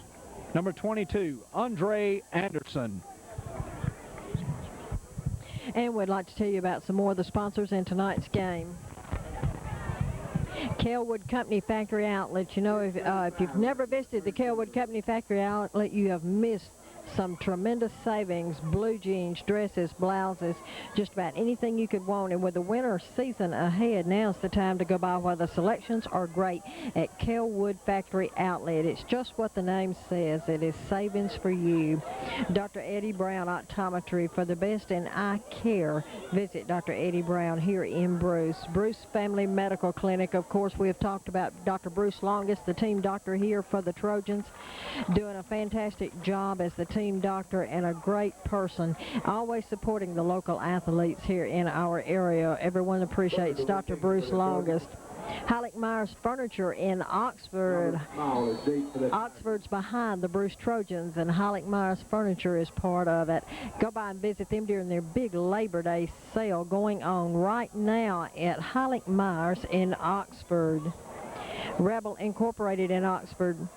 Your Chevrolet Oldsmobile Cadillac dealer, Rebel in Oxford. Congratulations to the Bruce Trojan, wishing you the best in the 1995 season. That's Rebel in Oxford. Bullard's kick goes out of bounds at about the 20, so that's where Winona will put it into play, 1st and 10, as we start more action here in the third quarter of play. Trojans scored a moment ago on a 2.5-yard run by number 22, Andre Anderson, to make it 17-0. And, you know, looking down the Trojan schedule here, it doesn't get very easy, I can tell you that much. Houston here next weekend. Then they go to Charleston. Then they go to Independence. Water Valley will come here. I saw them play. Water Valley, always tough. Coffeyville, the homecoming game here at Bruce, of course. North Pontotoc, Bruce will go to North Pontotoc. Okolona will be here. We'll be here for that game. That'll be a dandy. South Pontotoc, that'll be away, and Bruce will travel to Calhoun City to wrap out the season, and should be, you know, you don't find any more electricity in college or pros than you do at a Bruce Calhoun City ball game. You're exactly right, Bill, and I tell you what, this first night out, we have a tremendous amount of spectators in the stands for Bruce Trojans, and we really appreciate that. So the ball was out of bounds, and Bruce will re-kick it. Winona will try to get better field position than what they had there, so Bullard will kick it again. Be sure and join us next week. We'll be here, as Houston will be here. Houston will be here taking on the Trojans.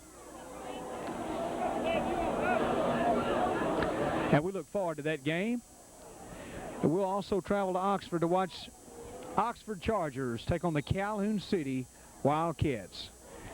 That's a big school taking on a small school, but let me tell you, Calhoun City has a lot of firepower, and Santos Armstrong and Jerome Tucker. So that should be a great contest at Oxford.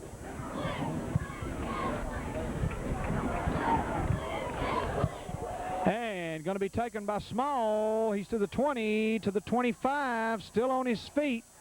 And he's got some room here. Going to be taken down hard at the 30-yard line. Oh, and a flag's going to be thrown as Bruce made the heavy stop.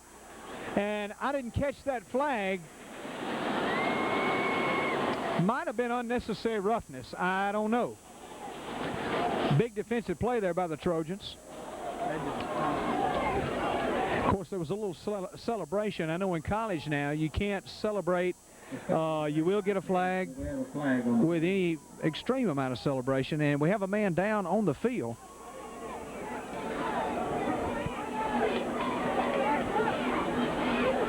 We do have a Winona player injured, as Small was the runner.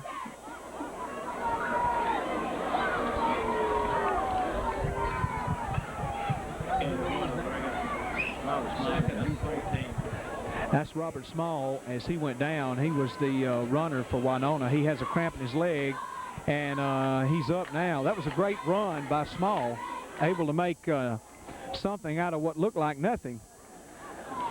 So he'll go to the sidelines.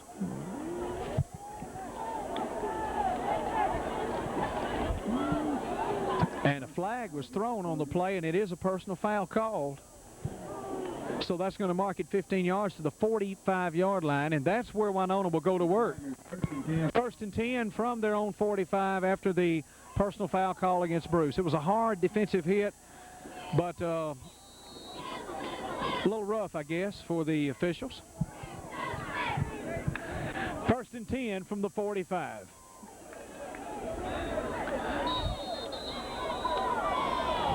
Whistle blows the play dead. A little discussion at the line of scrimmage once again. We've had a lot of whistles blown here in this ball game.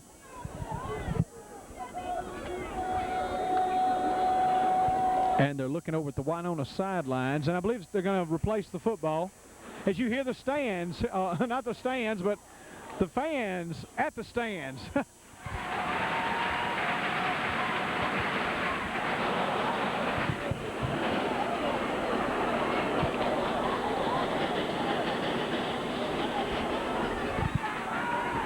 We have 6 minutes, 11 seconds left to go in the third quarter. 1st and 10 for the Tigers. Officials still at the line of scrimmage. And we're trying to get, I guess, having some problems with the footballs. Looks like we're going to be set to get going here. Nice crowd out tonight. Once again, join us for the Calhoun City-Senatobia game. Following this game, Don and Billy will have all the action there from Calhoun City. Our formation, 1st and 10, handoff. And the big fullback gets to about the 50-yard line before he's brought down. That was number 42, Damon Miller, 238 pounds. Spearman on the stop. That's a case of two big men clashing. Officials will take a timeout. Ball spotted at the 49-yard line as we'll go down to the field and take a look at some of the players for the Bruce defense. Jenkins Feed and Farm Supply. Go by and see Ricky Jenkins today at Jenkins Feed and Farm. He's your super sweet feed dealer. He has a drive-through service where you can just drive right through and they'll load your truck. You never have to worry about toting it. It's right there. You just drive through. So convenient. Go by Jenkins Feed and Farm Supply and tell them you appreciate their support of Bruce High School football. They also have a son playing for this team and doing a fine job. You're exactly right, Bill.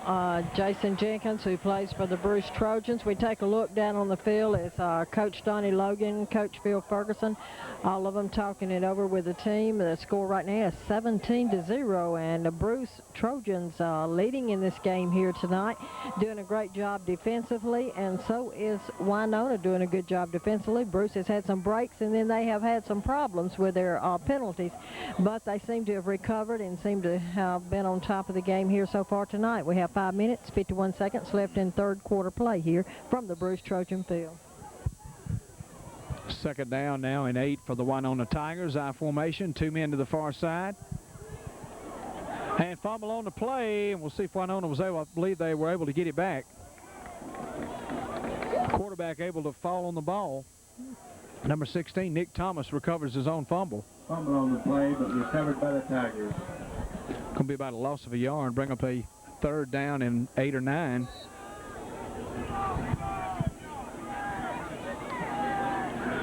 No gain on the play. It'll be 3rd and 7. 3rd and 7 on the next possession. Bruce very impressive on defense so far here tonight. We expected a good defense. We saw a good defense here last year. 3rd down and 7. Quarterback's going to run it, and he's going to be taken off his feet at about the 49-yard line. On the stop for the Trojans, number 4, Armigas Spearman. As you see, Spearman once again, the senior here at Bruce, and we'll try to get a load, find out who's talking to him, and try to tell you what schools he might be looking at as far as this fall goes, next fall rather. 4th and 5 now for the Tigers. We'll see what Winona likes to do here. Ball spotted at the 49, just shy. As you take a look at the leader for the Bruce defense, Spearman. Always in the right place, it seems. Fumble on the snap. He's going to get the kick off. It's going to be a short punt. And he was tackled, but he was able to get a short punt away, and I tell you, he was punting to get out of there because he's trying to get that thing out of the way. He saw that he was fixing to be down. He was in trouble, Bill, and he did, and we do have a flag on the play. There's a flag on the play, and I don't believe it'd be roughing the kicker because he was still had the ball right as they got to him.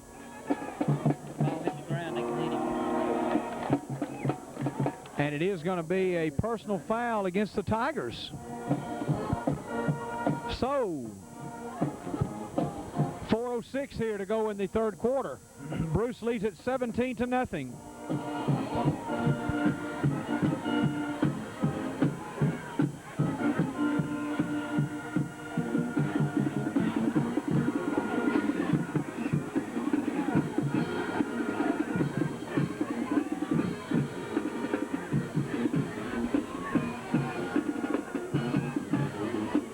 And they'll mark it off. Ball will be spotted at the 45-yard line. Bruce will be. It will be a first down now. 1st and 10 for the Trojans.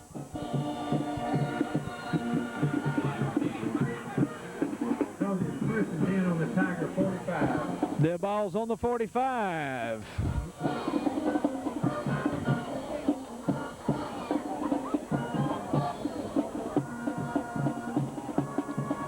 Two-man back set behind the quarterback. Spencer takes the pass, and he doesn't. Trying to get out of a situation, and there's too many white jerseys around him, and he's going to be down at about the 44-yard line. Anthony Spencer nowhere to go.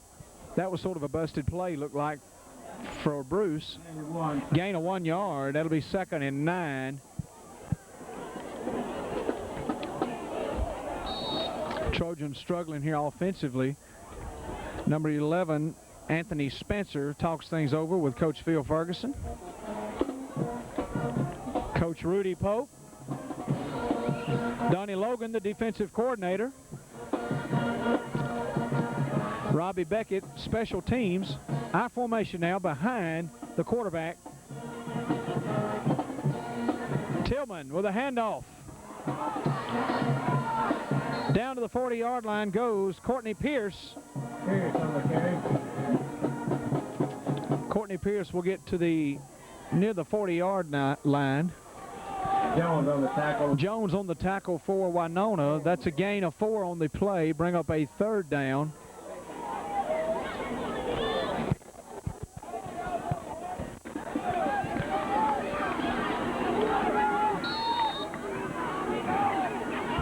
Third and 6. Ball just shy of the 40-yard line. Bruce in Winona territory.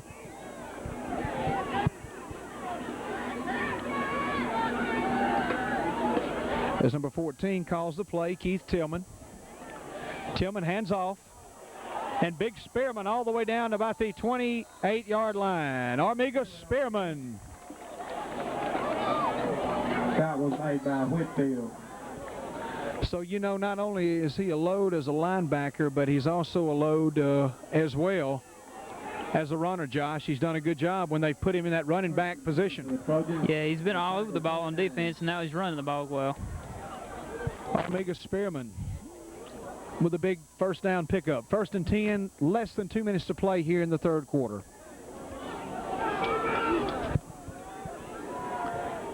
Tillman sends number 1 to the near side. Handoff once again. Straight up the middle, pounding for yardage. Spearman. Stopped by Woods. So they're going to work him quite a bit here at the running back position tonight. Stopped by Woods for Winona.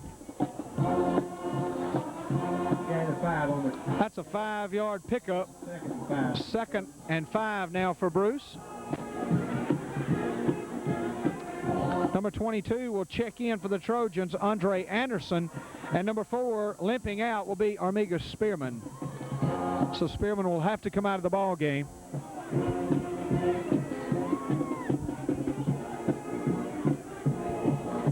Second down and 5 for Bruce.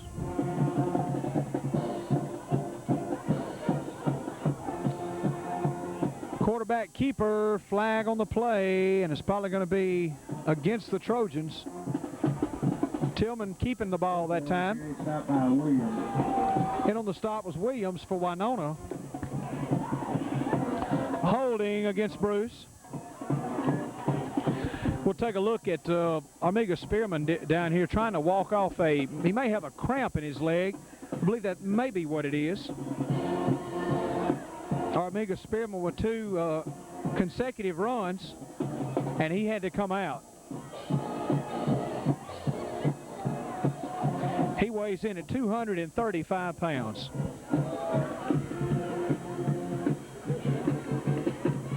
We'd love to see that young man playing at an SEC school somewhere here close to home. High formation behind Tillman. Tillman back to pass, looking, going long, and it's going to be knocked away, intended for Gary Moore. And once again, Tillman's pass is short to Gary Moore. So now we have a third down situation for the Trojans, and we've had a lot of third down situations tonight. Baskets on the coverage for Winona.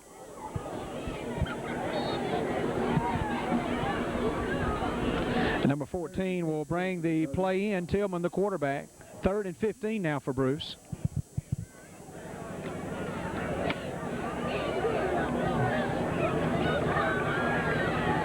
Number 1, Gary Moore, goes to the far side, as well as number 5, Casey Clark. I formation behind Tillman. Tillman back to pass. Tillman looking for Moore. Intercepted by the Tigers. Intercepted. Picked off by number 1, Robert Small for Winona. So a turnover will give it back to the Tigers. They trail it 17-0. 26 seconds here to go in the third quarter. Let's listen to some of tonight's sponsors. Bill, we would like to remind the people who of the sponsors who are bringing you the Bruce Trojan game here tonight. Jackson Implement in Pontotoc, a proud sponsor of tonight's Bruce Trojan game. Jackson Implement, you just have to go by and see their new line of lawn or tractor lawnmowers, I believe we call it, Bill. Also, Bonnie's Pageant and Formal Wear right here in Bruce, bringing you tonight's game. Cole Jewelry, Bruce Telephone Company, Warehouser, Step Saver Pharmacy, Weeks Big Star, Medlift, and Blunt's Cleaners in Calhoun City. The People's Bank and Trust of Calhoun City. Calhoun Apparel Incorporated in Calhoun City. Kelwood Company Factory Outlet in Calhoun City. Dr. Eddie Brown Optometry Clinic. Bruce Family Medical Clinic, Hollick Myers Furniture in Oxford, Rebel Incorporated of Oxford, Jenkins Feeding Seed right here in Bruce. And we will be hearing from some of those sponsors. We want you to stay with us. We have approximately 2 seconds left in the third quarter, and we'll begin the fourth and final quarter. So stay tuned to TV7, TV34, your local sports connection.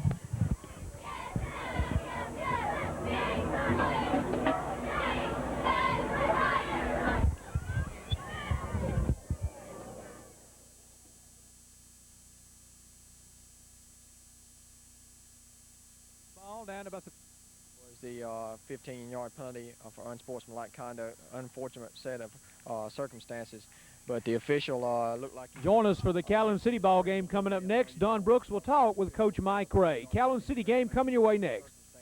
Tell us a little bit about what your opinion was on that. Well, you know, you hate to blame things on the referee. Welcome back to action. Winona running the ball down about the 20-yard line goes number 21, Michael Gross. Gross on the carry, stopped by Thomas. 198-pound senior. He stopped by Thomas for the Trojans. Nice run there by the Tigers.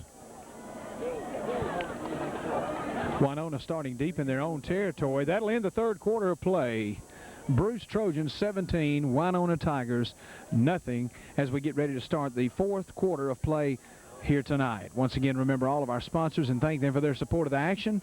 And we'd like you to go by and patronize them and always tell them you appreciate their support tonight. And you can see the sign of the heat here tonight, although it's not as bad as we thought. Maybe it's because we're a little higher up and the wind's blowing a little more, but it's a warm, humid night out. And those young guys have worked hard to be ready to endure this here tonight, and they're doing a great job. We're going to take another timeout, and we will be back with more. Stay with us.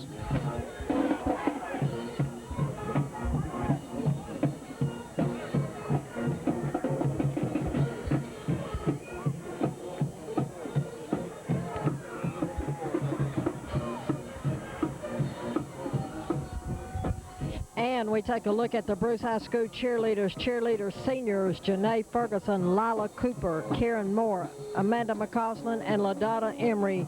Juniors, Jody Ferguson and Dina Todd. Sophomores, Ashley Nichols, Carla Cannon, and Amber Hurst.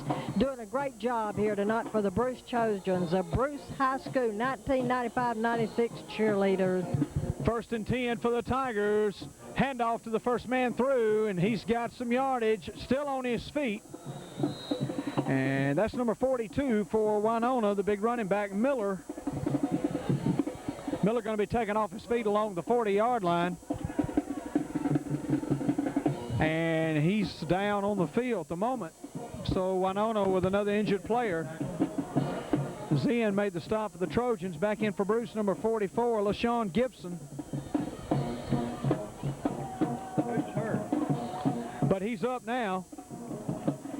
And that was number 42, Miller, the big fullback for the Tigers.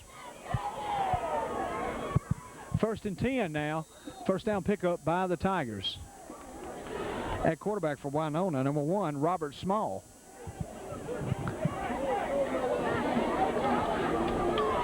Handoff up to about the 43-yard line. Gross on the carry once again.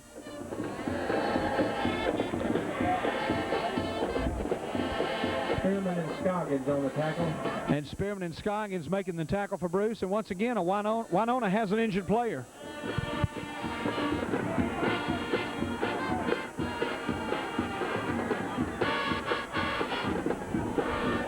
Don't know who that is down on the field.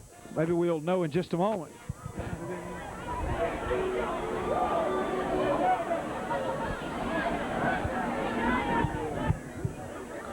Still trying to see who's down on the field. Looks like his left ankle.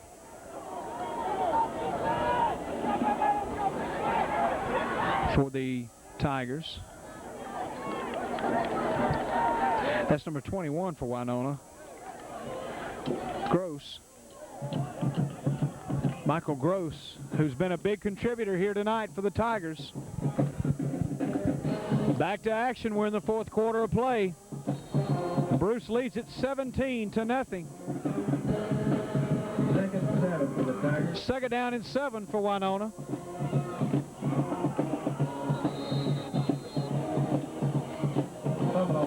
Fumble on the play, and it's recovered by Winona.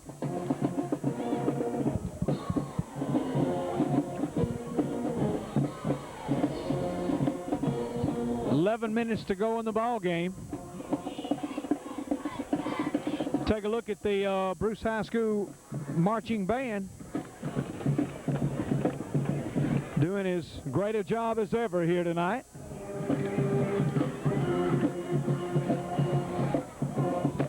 Third down for Winona. Ball on the 42-yard line. Big third down play here for the Tigers. They need a first down. Flag on the play against the Tigers.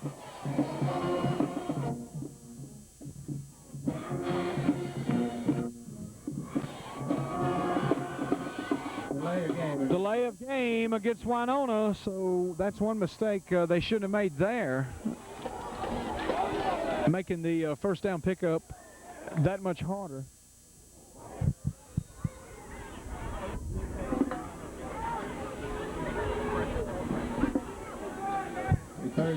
Third and 13 now for Winona. Ball will be spotted at the 36. Bruce showing blitz. Flag once again on the play. Fumble on the play. Bruce says they have it, but the flag was thrown beforehand. So quite a few penalties so far tonight in this ball game. Fumble on the play, but we have a flag.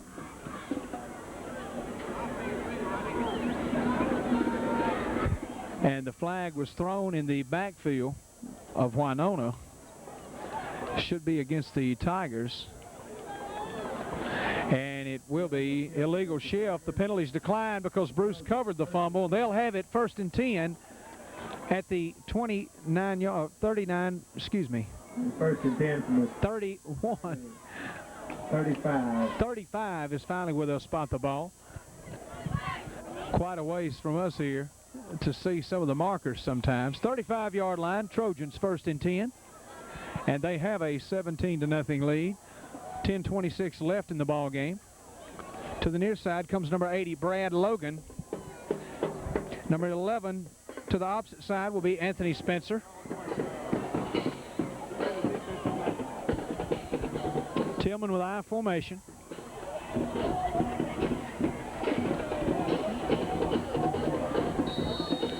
And here we go. 1st and 10, deep in Winona territory.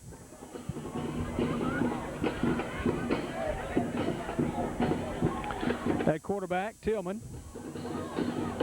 Tillman trying to get away from some people there, and he tries to scramble his way around, flagging 2 flags on the play.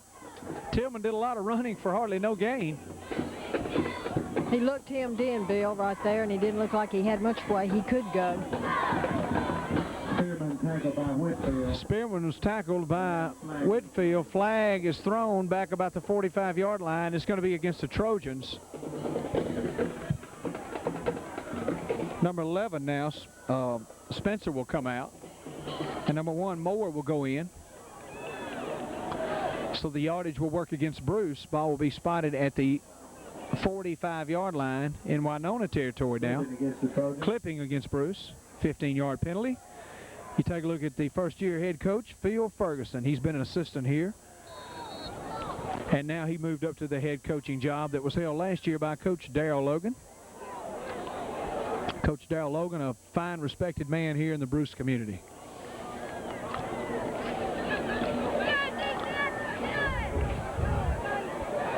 Tillman with I formation and 2 wideouts. Tillman back to pass. Pass intended for Logan. Off the mark, flag on the play. We have a flag. Holding.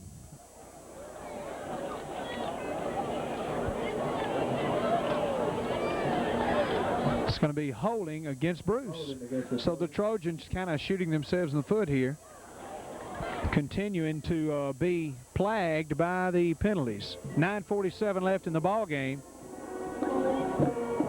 And what started in Winona territory, now they're back all the way to the 35-yard line in their own territory.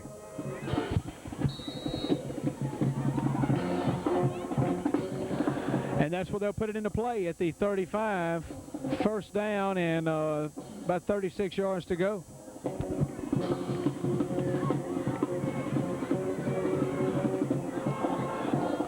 Marcus Thomas, the deep back. Handoff goes to Thomas. Thomas spins away and able to get a little running room on the far side as he's going to be run out of bounds. And great run there by Marcus Thomas. And we'll see where they spot the ball.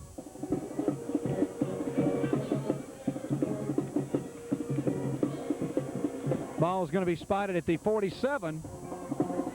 So it'll be 2nd down now. After about a 12-yard gain, should be 2nd and about 26. 2nd and 26 as we are in the 4th quarter action. Ball spotted at the 47-yard line.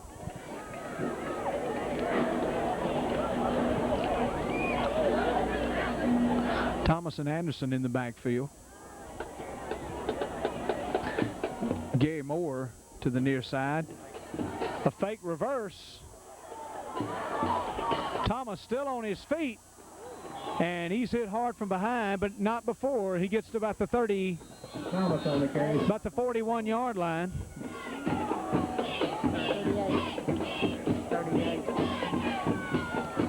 Ball's going to be spotted actually about the 40-yard line. Clipping against Bruce after a great run there once again by Thomas. Bruce really having problems here with the penalties. It makes you wonder, Bill, what's going on. You know, I don't know if they're just so aggressive or what that causes the penalties. Nonetheless, another big assessment against the Trojans. Ball's going to be spotted at the 40-yard line, so up and down the field we go. 9 minutes and 4 seconds remaining.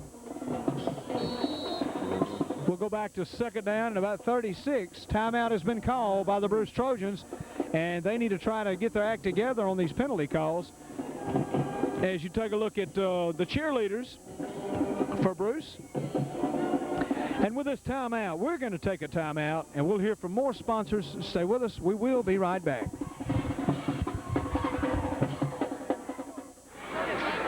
Thomas on the carry. Willie Bays on the tackle. Bring up 4th and 9 for the Trojans.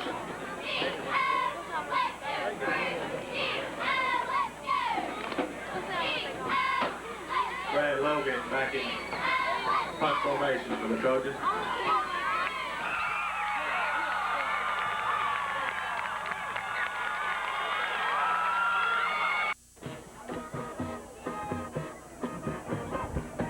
Welcome back to action. Bruce with the ball. Number 11, that's Spencer. And Spencer trying to get something there. He's going to be taken off his feet at about the 47-yard line. He'll be knocked out of bounds. Taken out by Miller for Winona.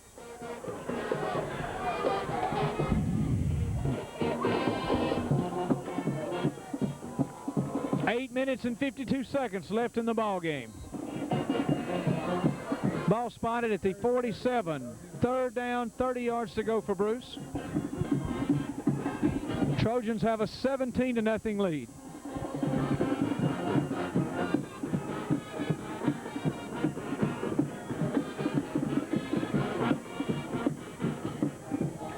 And once again at quarterback, the starting quarterback, Tillman. Backed up by Anderson. Tillman back to pass. Tillman going to be taken down about the 40-yard line, so Bruce really struggling here offensively. Tillman cannot seem to find an open receiver. You can only run around so long in that backfield. You're going to have to unload that ball. You're exactly right, Bill. I tell you, Winona's doing a great job defensively here tonight. Even though they haven't put any scores on the board, their defenses look good here tonight. Ball just shy of the 41. Fourth down now and 20-something yards. I've about quit keeping up. So now back to punt, number 80, Brad Logan. And back deep for the Tigers, once again, Robert Small. Logan gets a low, wobbly punt, and it's going to drop at about the, well, it'll be about the 24, and that's where Winona will put it into play. First and 10 at their own 24-yard line. Once again, we may have a little talk or two about some of our sponsors here tonight. Okay. Bill, let's take a look at the sponsors tonight of the Bruce Trojan football game. We have Bruce Telephone Company, located on the square in Bruce. It's your home-owned, home-operated telephone company. Weyerhaeuser & Company in Bruce. Weyerhaeuser & Company is a growing industry. You know, Weyerhaeuser & Company have done given tremendously to the schools here in Calhoun County to help further the education of our young people, and we really appreciate all that Weyerhaeuser has done to become involved in the community and in our educational system. Step Saver Pharmacy in Bruce doing a great job serving the public with the best in healthcare product. Fumble on the play by Winona. It's going to be recovered by the Trojans, number 76, Jason Jenkins. So the Trojans now will have control deep in Winona territory. And, you know, just as Winona got the ball back, once again, it's been the penalty flags with Bruce, but yet it's been turnovers by Winona. They've not been able to hang on. You're exactly right, Bill. And let's see if Bruce can manage to stay free of penalties on the next few plays to see if they can drive far enough to put some more points on the board. Ball's going to be spotted just shy of the 25-yard line. That's where the Trojans will take over, first and 10. They played against a stingy Winona defense here tonight. Behind Tillman, Marcus Thomas and Anderson. Fumble on that play, and guess what? Bruce says you give it to us, we'll give it right back. Exactly right. You know, Bill, bad breaks here. I don't know what it is. I don't know if it's the ball is wet. They can't hang on to the ball. You know, it's very hot tonight. However, it's nice up here, but I know it's very hot for those players who are very active down on that field. So there is a lot of turnovers in this ball game and a lot of breaks for the different teams, and it just depends on who can make the breaks work for them. But Winona and Bruce doing a good job here tonight. As we said, it's 17-0 with Bruce leading. 6 minutes, 55 seconds left in the fourth and final quarter. Winona has now taken possession of the ball. Bruce's defense is in. So we're going to see what they can do on this play.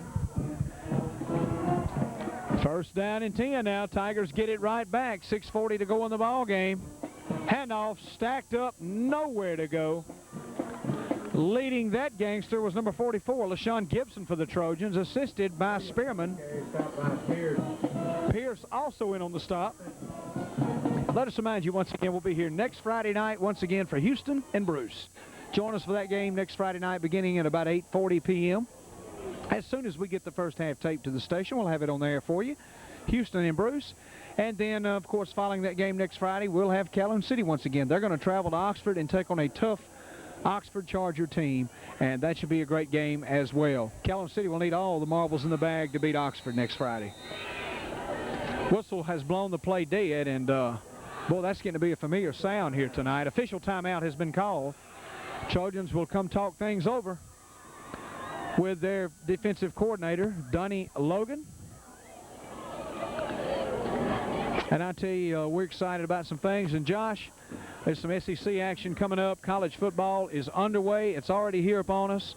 You and I will be watching the Bulldogs Saturday. We'll be there. And they're playing a Memphis team that's unpredictable. You can never tell about Memphis. That's right. Memphis came back and beat Ole Miss last year, if you remember that. And, you know, I'm going to give Memphis a little bit of credit.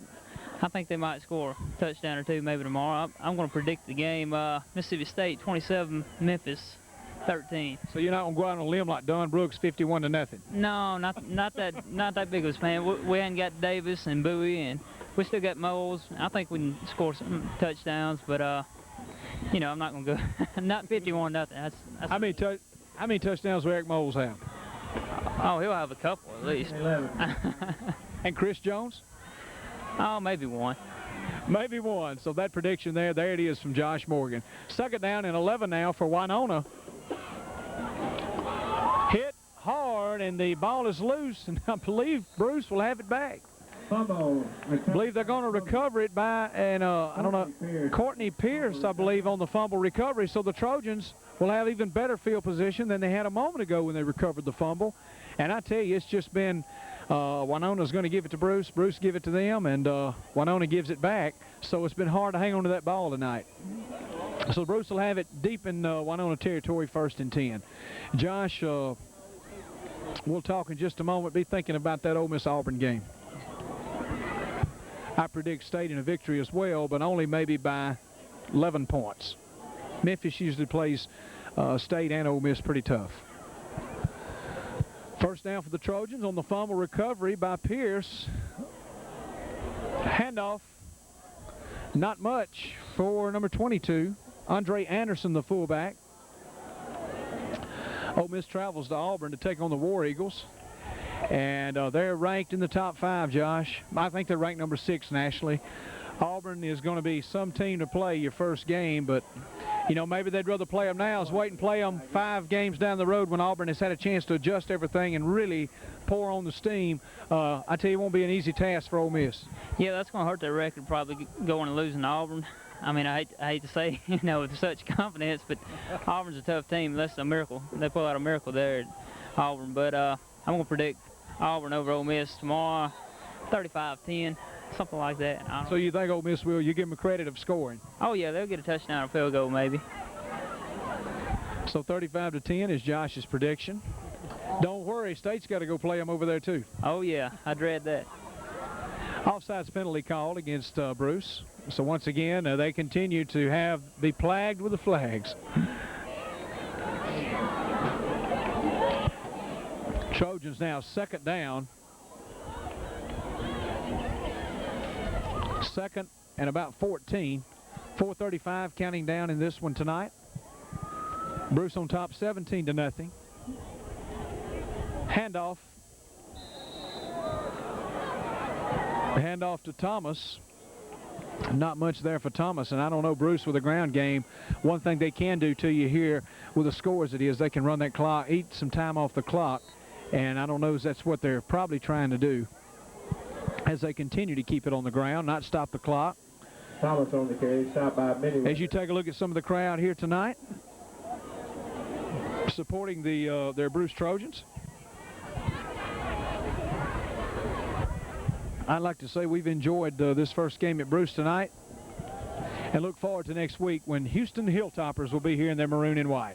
A fumble, but picked back up and handed to Thomas once again.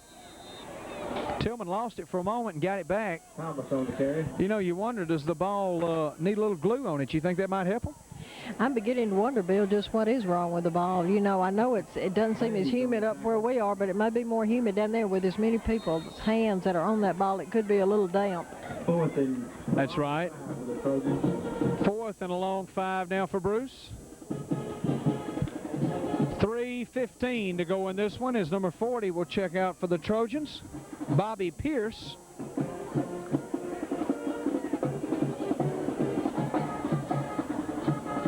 Josh Hegwood in as receiver on the near side for Bruce.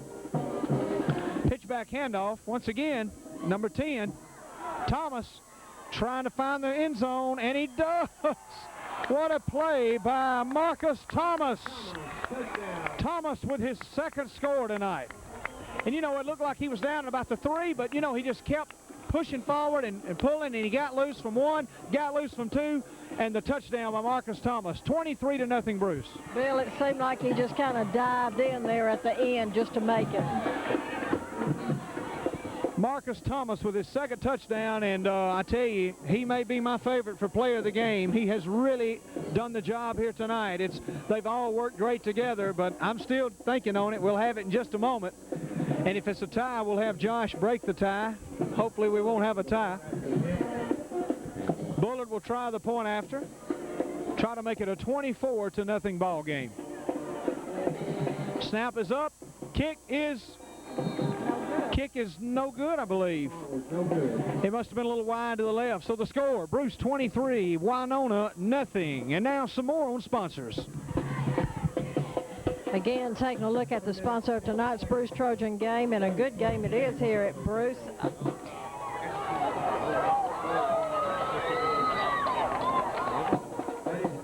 Jenkins Speed and Scene.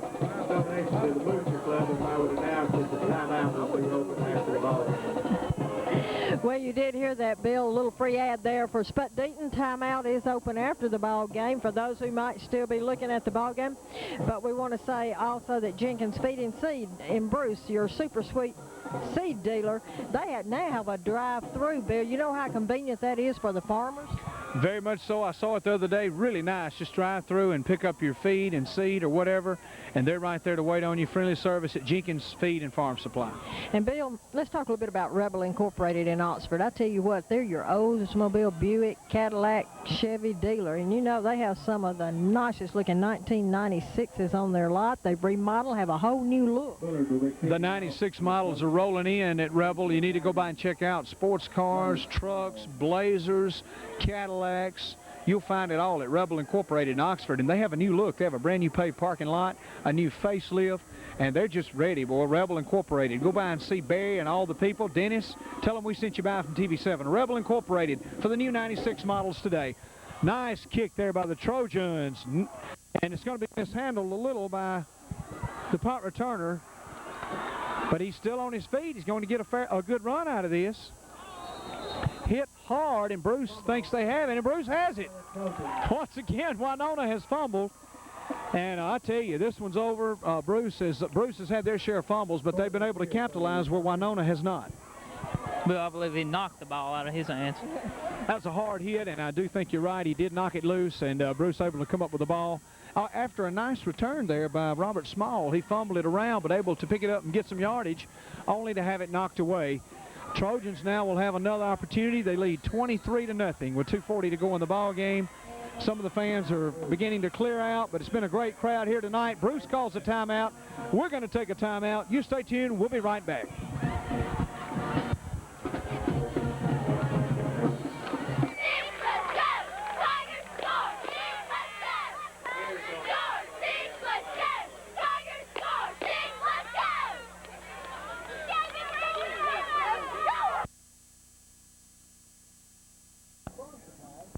When in need of feed and farm supplies, go by Jenkins Feed and Farm Supply, your super sweet feed dealer in Bruce. Farm bedding plants just arrived. Dog food for the hunters. And don't miss the drive-through service for convenient pickup. See the full line of super sweet feeds at Jenkins. And remember, Jenkins for your grind and mixed livestock feeds. Jenkins Feed and Farm, your super sweet feed dealer in Bruce.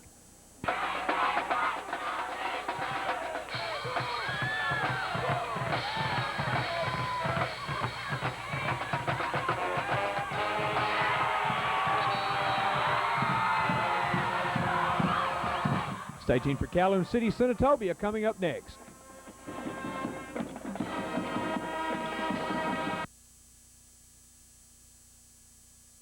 Calhoun County and Cole Jury has a great way for you to show your support for your team. Bruce Trojan and Calhoun Academy Cougar hair bows are available engraved with the team mascot or with your monogrammed initials for only $14.95 while supplies last. Order your class rings now and save during Cole Jury's back-to-school sale. You may choose from class rings Art Car, Gold Lance, or Jostin Studio One. Come in today and check out the great savings and class ring values for yourself at Cole Jury, your back-to-school headquarters. Cole Jury on the square in Bruce. And folks, there you see some dedicated Ole Miss fans, and I've been told they're going to travel to Auburn to see the Ole Miss Rebels take on the Auburn Tigers. And, you know, that I'd say they're committed, Josh. Oh, yeah, I know Chad Stewart said him, probably Joe Morris Johnson, maybe Calvin White. They're going all the way to Auburn. I mean, that's really loyal fans. You know, I don't know if I would do it to go see State or not. That's right. They're committed. We'll give them that. And I tell you what, flag on the play, and that's that's nothing new here tonight. Jones on the stop for Winona. As Bruce had the ball there, they're threatening to score again. It was another turnover by the Tigers. Several Trojans will come to the sidelines.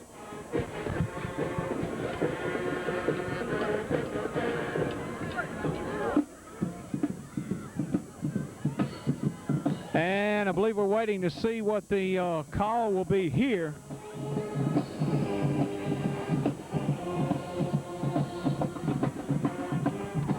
And let's take a look down at the Trojan mascot. He is, that's going to be a face mask against Winona as we take a look at the Trojan mascot getting down with the Bruce High School Trojan band. I don't know who that could be down there. Who's got moves like that? That may be Eddie Bollinger. I'm not sure who's in that mask. I had to do that for Billy Nelson since he's not here tonight. First down now for the Trojans. After the face mask call and stopped at the line of scrimmage, Winona plays them tough. And now we come to the 2-minute warning, and it's still counting down. I guess we don't have a 2-minute warning in high school. How I forget so easily. Clock continues to count down. Bruce will get in no hurry. Easily got the game wrapped up. This would be icing on the cake. Watch maybe for a little trick play here, and just they may try to pull out something out of the hat with a lead like they have. You're exactly right, Bill. They may be trying to put 6 more points on the board here before the last minute and 27 seconds of the game. And at quarterback now for the Trojans, number 12, Freddie Bullard. Bullard, I believe, the backup quarterback for Bruce. 2 men behind him. Bullard hands it off. Down to about the 3-yard line goes the ball carrier. I believe that's number 22, 21. That's Thomas Williams. So we have some new players in now.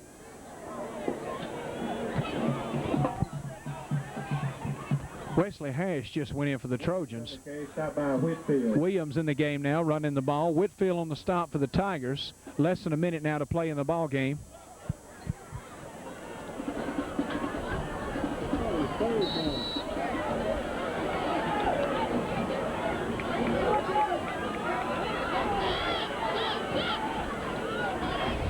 Handoff.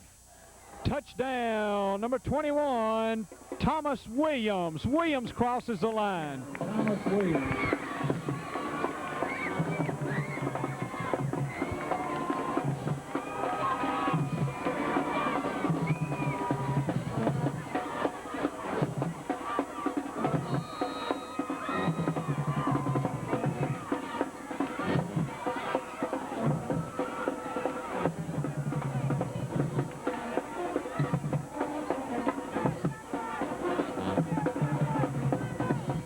Bruce 29, Winona nothing. Brad Logan will attempt the point after.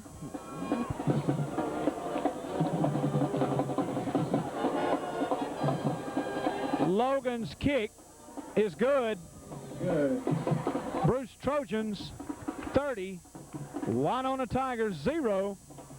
Bruce coming on strong here, taking advantage of some turnovers here in the second half of play. They have really opened this game up with 30 seconds left on the clock. Join us after the game. We'll have an interview with head coach Phil Ferguson and also our player of the game, whom we will tell you in just a moment.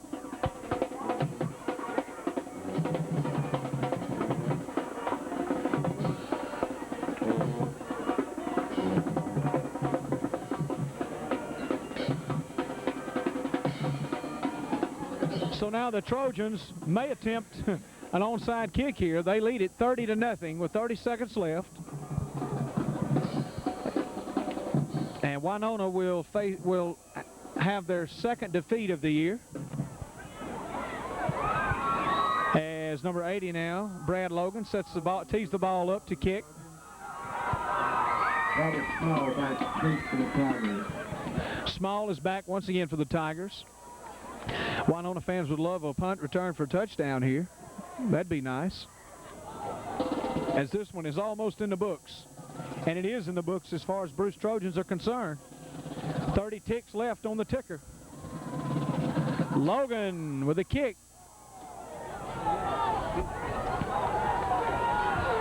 Right at the 1-yard line. Small picks it up. And he's going to try to get a little breathing room up to about the 9-yard line.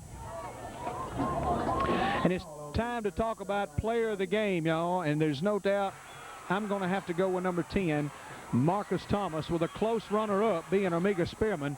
Thomas had the long 65-yard run for a touchdown. He also had the big touchdown run on the other end of the field. Marcus Thomas has been all over the field and done the job scoring and has 13 of the points here. 12 of the 30 points for Bruce. So Marcus Thomas is my choice. A good choice there, Bill, for Bruce Trojans. And then if we turn it over and look at Winona, who's your pick? Winona, it's going to be Jose Manyweather. And once again, he's the leader. He's done the job for the defense. Jose Manyweather for Winona. Josh Morgan, who do you like for player of the game? Bill, I'm going to have to pick Spearman for player of the game for Bruce. Your man he played a good game. Pierce had a pretty good game as well. I think I'm going to have to pick Spearman, though. That's the ball game, 30-0. Trojans win it. We're going to have co-players of the game, Armiga Spearman for the Trojans, as well as Marcus Thomas. We'll try to talk with those guys before we leave tonight. Bruce is going to win it 30-0 here over Winona. And we've enjoyed the contest. Remember, all of our sponsors, thank them for their support of the action here tonight. And we look forward to being here next Friday. Bruce will be facing Houston. We'll be at Oxford with Calhoun City as well. And so be sure and join us. Stay tuned. Coming up next for Calhoun City Wildcats in Senatobia. And that's going to do it here, 30-0. We're going to try to have some interviews here in just a moment downfield with head coach Phil Ferguson and our players of the game, Armiga Spearman and Marcus Thomas. We'll be back in a moment.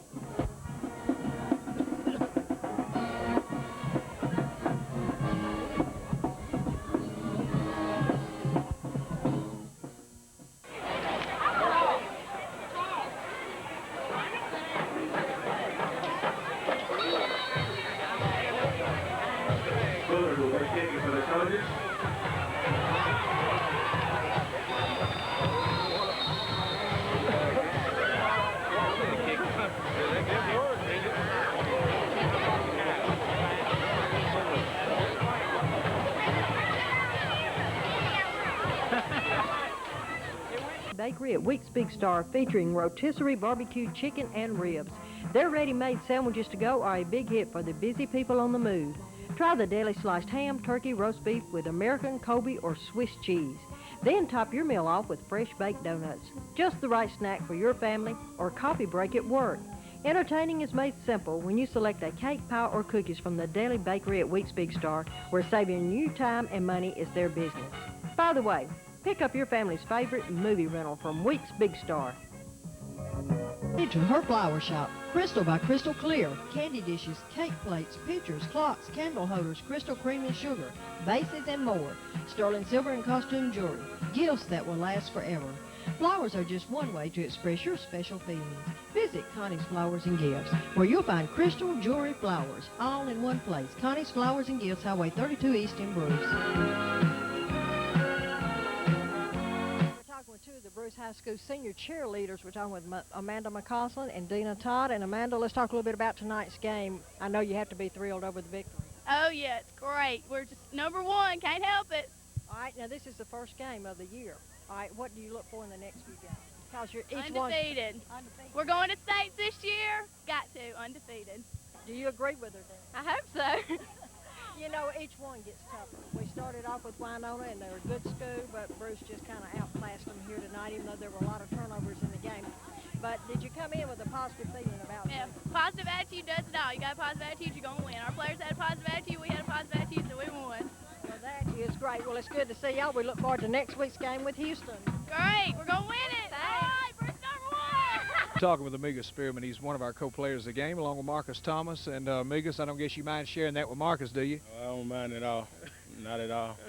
Well, you got a big support group here. Tell us about your game tonight. Was you proud of the way you played? Well, I was proud of the way I played, but just a little nagging injuries like cramps kept me out the time I needed to be in. So, but I was pleased with it. It's not a minor, just a cramp that you had. Cramps, just cramps. That's it. Okay. Well, I tell you what, did y'all expect Winona to give you more than they did?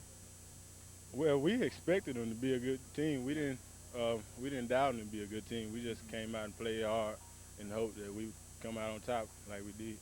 What do you think about the new coaching staff and the way y'all are reorganized this year? Is it working out good for you? I love my coaching staff. And, my team, we're kind of young at places, but I love all of them. What about the one hit where Bruce had the big hit and they called the flag on the roughing hit? I don't understand. What can you explain that to us? It was down on this end. Well, I don't know much about it myself, but it was okay. Yeah. Well, I'm fine with it now. Well, great. That's good. What about Houston next week? That's going to be a big opponent for you. Well, we're going to come out Monday morning and work hard and try to get ready for them. That's all we can do. That sounds good. You just get ready for a club like that. Y'all did a great job. You want to do something different next week that you didn't do this week? Play harder, stay healthy, and put more points on the board. That sounds great. I got a feeling you'll be our player of the game again before this year's over, Amigas, and we appreciate you talking with us. Hang in there. Y'all do a good job. All right, thank you. Thank you. Coach Pope, what do you think? You've joined the Bruce staff this year. Well, I'm really happy to be here. I've always admired, Bruce players. They never go out. They don't go out and talk and all that trash. They just go out there and play on the field, and I've always respected that. And I'm just real happy to be here. They play hard. And I like that kind of football. How does it feel beating Winona 30-0? Well, Winona did a lot to help us. They made a lot of mistakes, and I know they did the same thing last week in their game. And they got a good football team. And of course, their coach Freddie Brister and I have been friends for a long time. It's kind of bad to be on that side. I've been there before, but it feels real good. For us to come out and we got to play everybody. All the offensive linemen played, and that's what we're happy about. Get some depth going there. Your offensive line coach here at Bruce, I understand. You got a big line. Jason Jenkins did a good job here tonight. What do you think about your guys? Well, I told them, when we started, I've never coached offensive line that had from top to bottom was as good as they are. They all got good feet. They're all capable of playing. We got some young kids we're trying to bring along, and they're all doing a good job, and they all got to play tonight, and I'm happy about that. That's great. You did get to play some other people, I noticed. What do you think about next week's game? How do you prepare for Houston? They're a big school. Yeah, Houston, in the district they play in, they feel like they got to beat us if they're going to have a chance to win a game, maybe, and they're going to play us real hard. So we're going to have to really prepare for them, and, we hadn't seen them on film or anything, so I know that Pontotoc got a hold of them pretty good, but, that Pontotoc's a good football team, so I don't know how good they are. Well, I tell you what, we got some big games here. I know some teams coming to really play Bruce, like Water Valley and Okolona playing here. Okolona and Bruce was a good game last year. We were there, but, you got a great schedule here this year. Yeah, it's a challenging schedule, and I like that, but, when you got players that that's going to play week to week, you feel good about that. It's not like somewhere where just a matter of time before you get beat or something. So I'm real happy about that. Well, Coach Pope, it's great to have you here, and we look forward to seeing you again. It's been a while. All right, I appreciate it. I'm happy I'm here. Don't get you got to get familiar with this mic stuff again. Well, I hate that, Coach Pope, thank you very much. All right, thank you. It's a giant spring cleaning sale at Step Saver Pharmacy in Bruce. 50% off gents rings, gold chains, herringbone rope chains. 60% off 14-karat bracelets, 14-karat tennis bracelet, gold chains and pendants.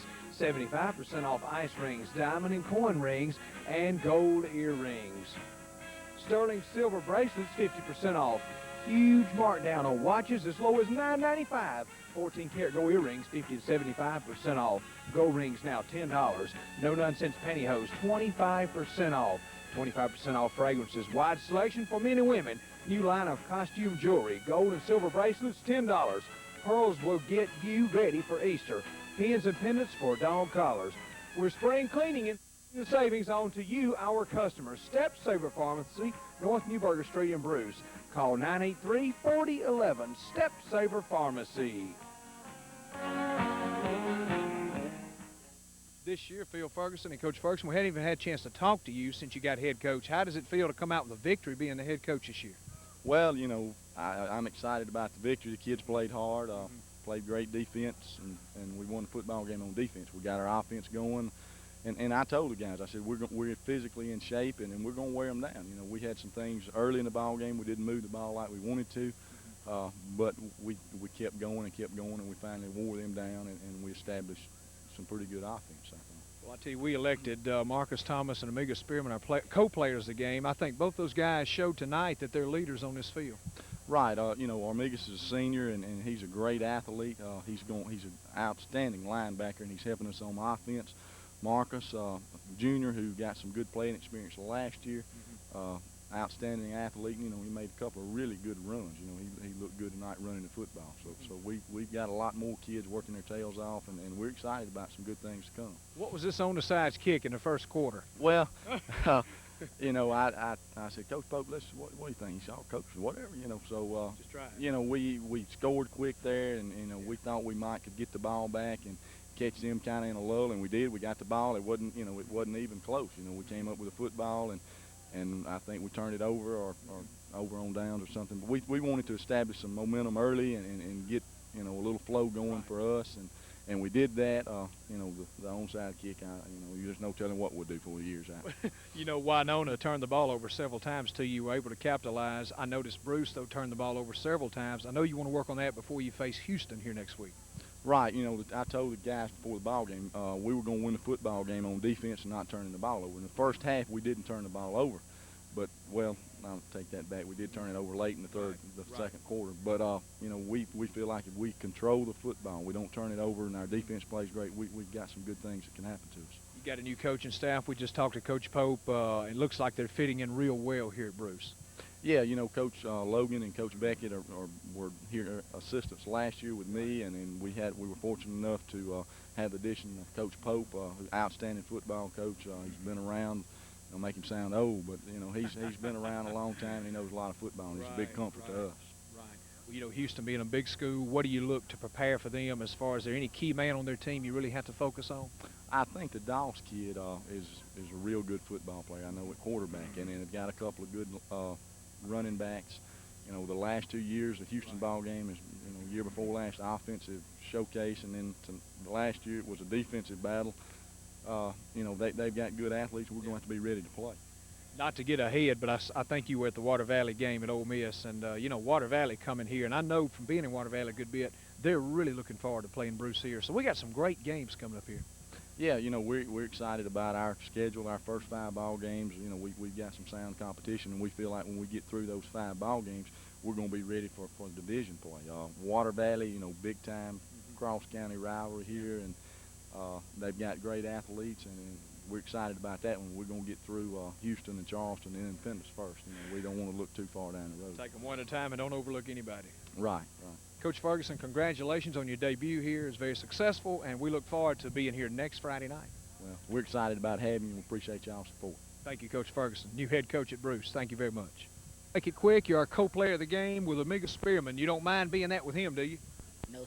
You did a great job. You had a great run early in the game to get the first score. Then you had a tough run down here to get a score. Were you proud of your performance? Yeah, I was pretty good. Well, I guess you're looking forward to playing Houston. Yeah. You know how many yards you had tonight? Any idea? No. Don't matter, as long as you got the victory. Yes. You did a great job.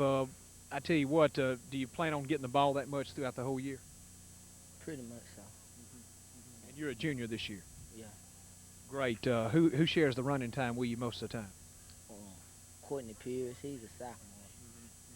Do you like your coaching? Is your coaching staff working out pretty well for you? Yes. You had a great game, and congratulations on being our co-player of the game, and we look forward to seeing y'all here next Friday.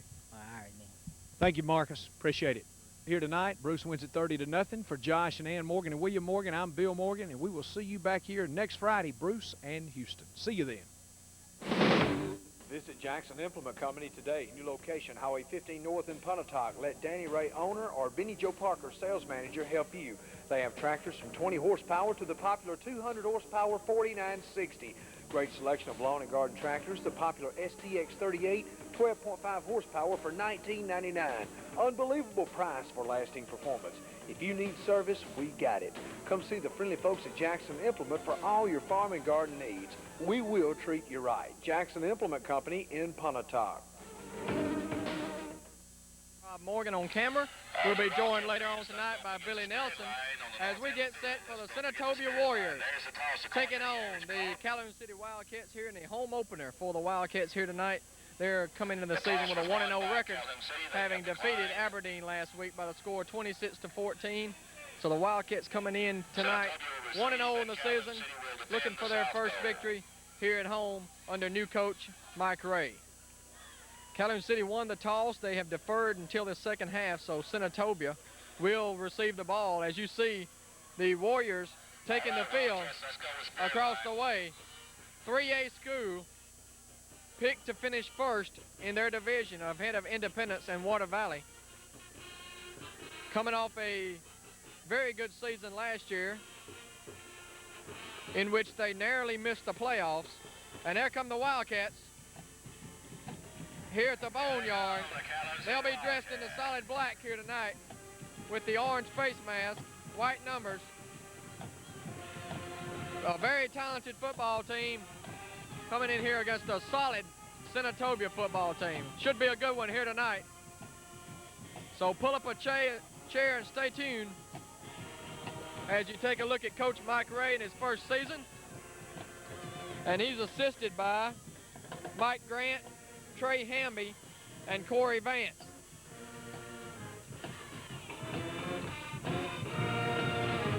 As you take a look at the Wildcats gathered, we're about ready to get this one underway here from the Boneyard.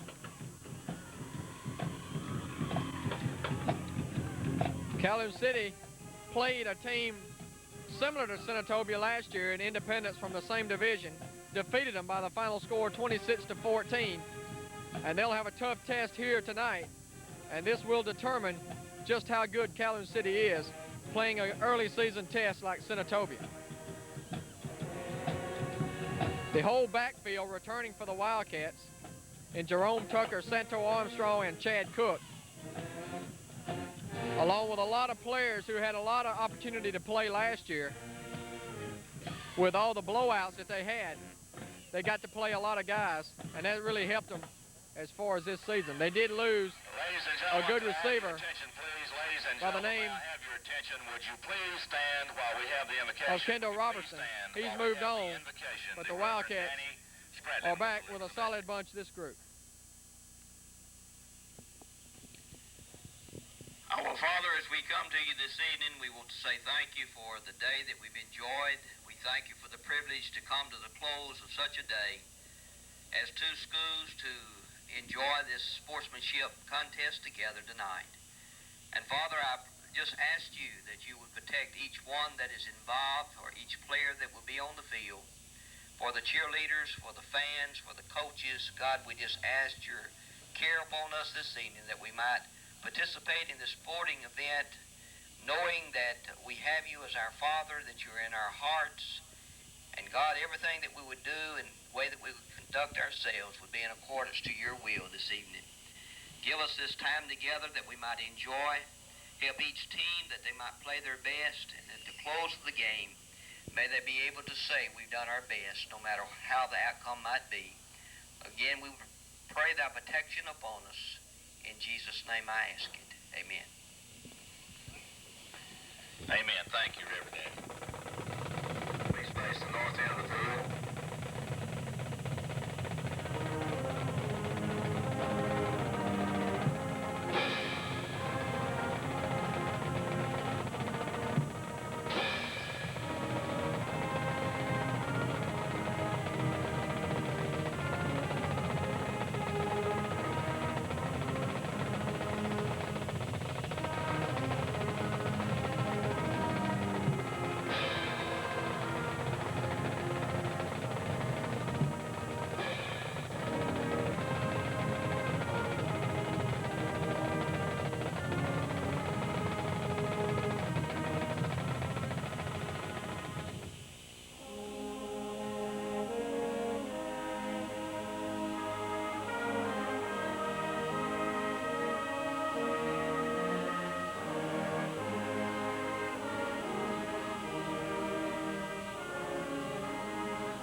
Okay, sports fans, we're ready for some football now.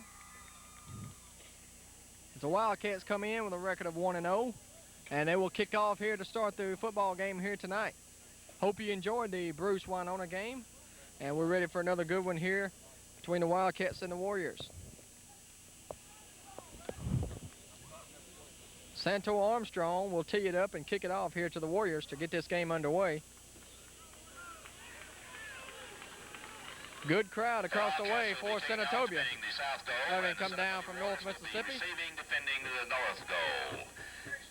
Kicking tonight. And they'll drop back deep, number 6, Jerika Gardner. Also back, number 40, Ken Jones, to receive for the Warriors. Back to receive for the Warriors will be number 6. Wildcats, having gone all the way to the state championship last year, trying to get back that time and pull out a victory this year. Here's the kickoff by Armstrong. It's going to be taken at about the 14, up to the 20, Russell to the 25, and he is gain tackled at about the 28-yard line. First and 10 for the Warriors. 43 Wilson, the carrier, on the return, and the Warriors are going offense first and 10 from their own 28-yard line. 29-yard line, first and 10. Quarterback is Drew Oakley, senior 200-pounder. Coming up to the line of scrimmage, they'll work out of the pro set backfield. Split wide receivers left and right.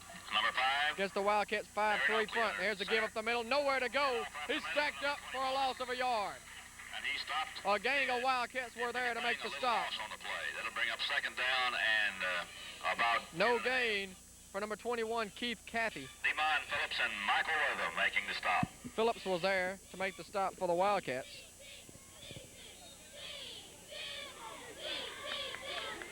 Along with Michael Wortham. Two guys who had a lot of playing time last year. Oakley under center. Oakley comes up to the line. Second down, 11 yards to go. Split backfield along with Cathy and Bateman. Oakley looks over, hands to the fullback, straight up the middle, nowhere to go. Stacked up by the Wildcat defense. They are big and strong in that defensive line. May have been a fumble. Recovered by Demond Phillips. And it was. No, negative. Cancel that. He was considered down. The guy was down, they're going to say. The knee was down. So I know then they're going to change it and give it to Calhoun City now. A bit of confusion there among the officials as there appeared to be a fumble on the play. Demond Phillips came out of there with it. The officials conferred and they decided to give it to the Wildcats. So a big break here early for the Wildcats. First and 10 at the Warrior 29-yard line. Jerome Tucker comes out at quarterback. So a big break here in the early going on the second play from scrimmage. A fumble. And the Wildcats have a golden opportunity. That was a fumble recovery. First and 10. Jerome Tucker. Campbell and Pittman split wide to the left. Here's the option. Tucker pitches to Santo. Santo to the 25, the 20, 15-yard line, down to the 11. First and 10 Wildcats. Armstrong picks up about 20 yards. He stopped on about the 10-yard line. Gain of 17 for Santo Armstrong. First and 10 to go Wildcats. First play from scrimmage. A play that the Wildcats use a lot. Little pitch to Santo around corner, and he has excellent speed around that corner. Jericho Gardner on the stop. First and 10 for the Wildcats on the Warriors' 11-yard line. Denton and Pittman go wide left. I formation for the Cats. There's a snap. There's the give to Cook, straight up the middle. Cook off left tackle, pounding his way inside the 10, down to about the 6. Gain of about 5 for Chad Cook, the senior fullback. Two-year starter for the Wildcats. About 5 or 6 yards on the play. It'll bring up second down, 5 yards to go. Denton and Pittman check out for the Wildcats. They're knocking on the door here. Second down and 5 from the 6. 28. Second and 5. And number 18, Herod, go wide to the left. There's the give to Santos, straight up the middle. Not much running room. He's dropped at about the 5. On the stop. Gain of a yard on the play. Stuart House. House made the tackle for the Warriors. Picked up maybe 2 on that play. It'll bring up third down, and 3. 5 yards to go. Third down and 4 make it for the Wildcats. Warriors 5-yard line. From the 5. Almost dead center on the 5-yard line. Most likely 4-down territory here for Coach Ray. 2 wide receivers go wide to the left. I formation with Cook and Armstrong behind Tucker. Tucker fumbled the snap, and he is going to be nailed behind the line of scrimmage.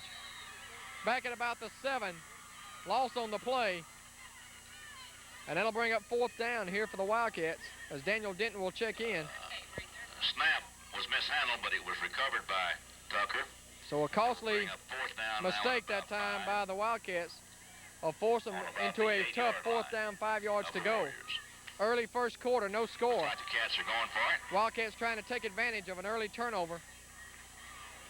I formation. 2 wide receivers to the left. Number 12, Gaston, is in the slot. Here's the option by Tucker. Pitches to Santo, picks it up, touchdown, Wildcat! Not a very good pitch that time by Jerome Tucker, but Santo picked it up off the ground and took it in for 6. And the Wildcats, it only took them 3 minutes and 50 seconds to get on the board. So a 29-yard touchdown drive for the Wildcats. And here's the extra point coming up for Daniel Denton. Daniel Denton will be doing the kicking. His first year as a place kicker. Here's the kick, and the kick is up, and it's good. 7-0 Wildcats. With 18 to go first quarter. And the Wildcats grab the early lead, taking advantage of an early fumble by the Warriors on the second play from scrimmage.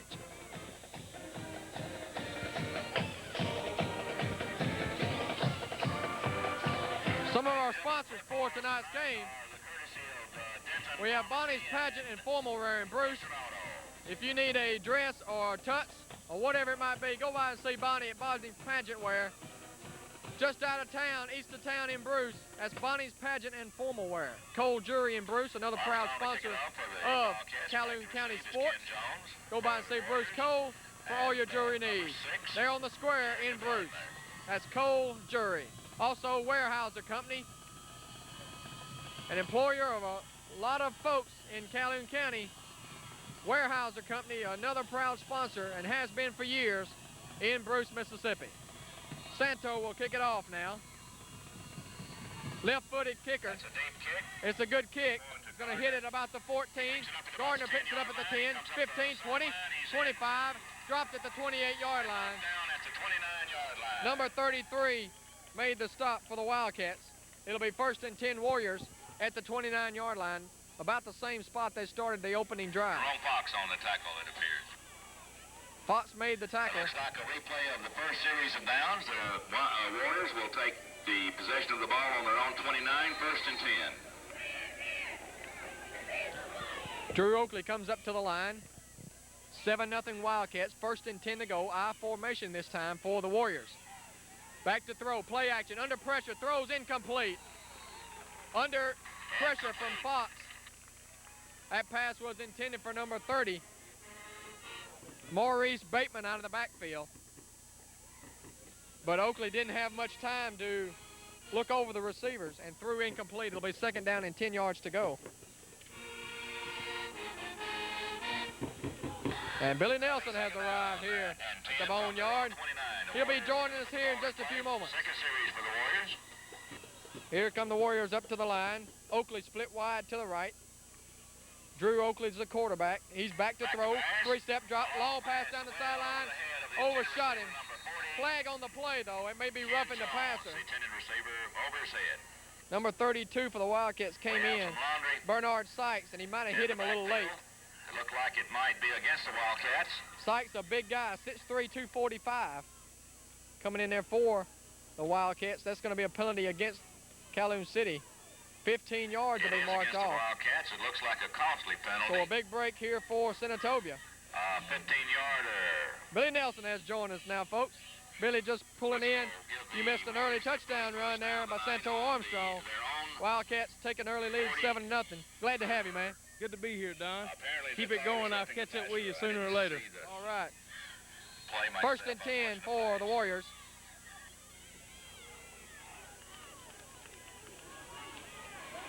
Split backfield for Drew Oakley, 2 wide receivers.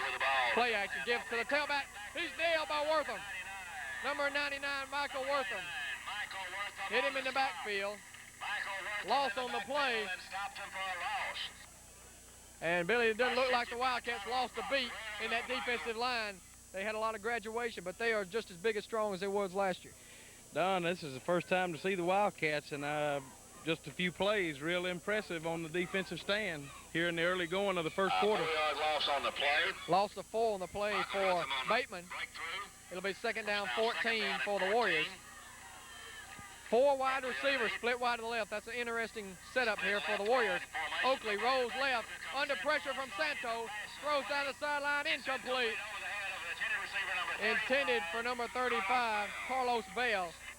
Sherman Pittman had the coverage for the Wildcats. It's going to bring up 3rd down 15. And Billy, so far, the whole game, Calhoun City's had pressure on the quarterback. Don, I was just going to comment on that. Santo Armstrong coming in from the left side, blindsiding on Drew Oakley. And Oakley had no idea what was behind him, and that was a lot of pressure being applied by the defensive part on Calhoun City. 3rd down 14. Bring up a 3rd down play, 3rd and 14. Look for the Wildcats to go after the passer here. Ball will rest on the 40-yard line. Bale comes wide to the right, along with number 40, Ken Jones, split wide to the left. He's back. He's going to rolling out. He's under pressure. He's dropped by Chad Cook. Chad Cook came right up the middle, untouched, and dropped him for a huge loss.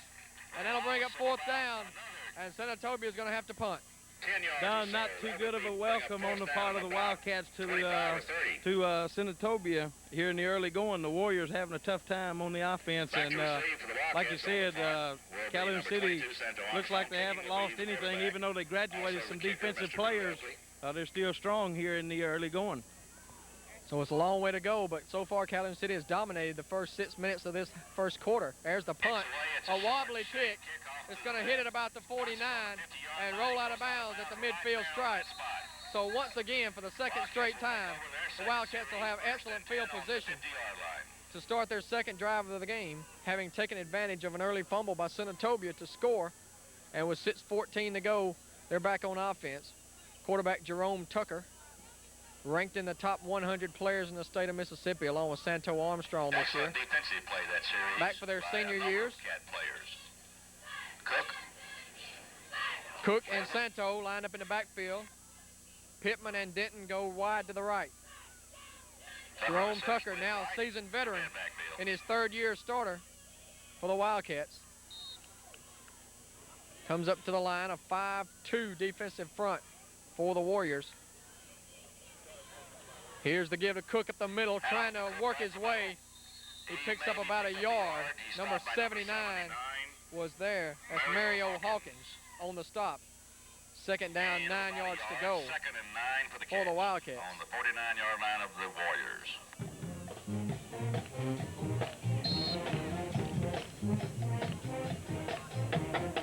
Checking in with the play is Jonathan Herod, number 18, wearing the number of Kendall Robertson, who has departed, moved on to Mississippi State.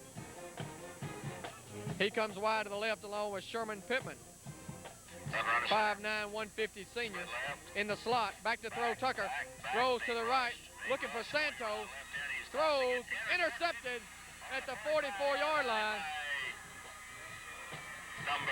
Big play for Senatobia. Omar Wilson, I believe, made the interception. Number 54, Joel Haven, but we couldn't catch his number. Stuart House was the guy who made the interception on an excellent catch. And that's the first turnover tonight for the Wildcats. And it looked like to me there, Billy, I don't know if you saw it, looked like he went out and grabbed Santos Armstrong a little bit right there at the end of that play, or before the interception, to kind of slow him down. I missed that, Don, but I was going to comment. Nick Mickens for the Warriors applying a lot of pressure on Tucker, and Tucker would have been better off just to tuck that one in and take the loss rather than throw the interception, because Mickens, along with Richardson, applying heavy pressure on Tucker. So we got an officials timeout on the field. Senatobia has good field position at their own 43.5-yard line.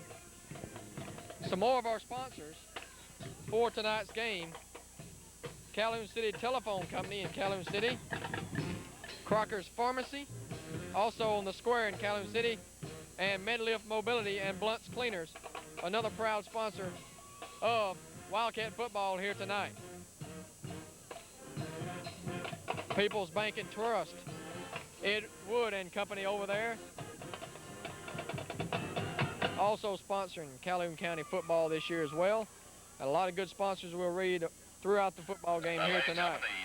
The footballs tonight are courtesy of Denton Drugs and Western Auto Store. Beautiful night for football, Billy. It's good and cool, not too hot, not any bugs flying around. I know we've been up here many a times where you were getting hit in the head with bugs the whole night. I tell you what, that's a delight to come up here and sit down and not wonder if you're going to get toted off by the bugs. I left Pontotoc about an hour ago, and it was coming a pretty good storm up there. So see, it hadn't made it to Calhoun County. It was going the opposite way, so a great night for football. 3 wide receivers to the left. Number 21 goes in motion.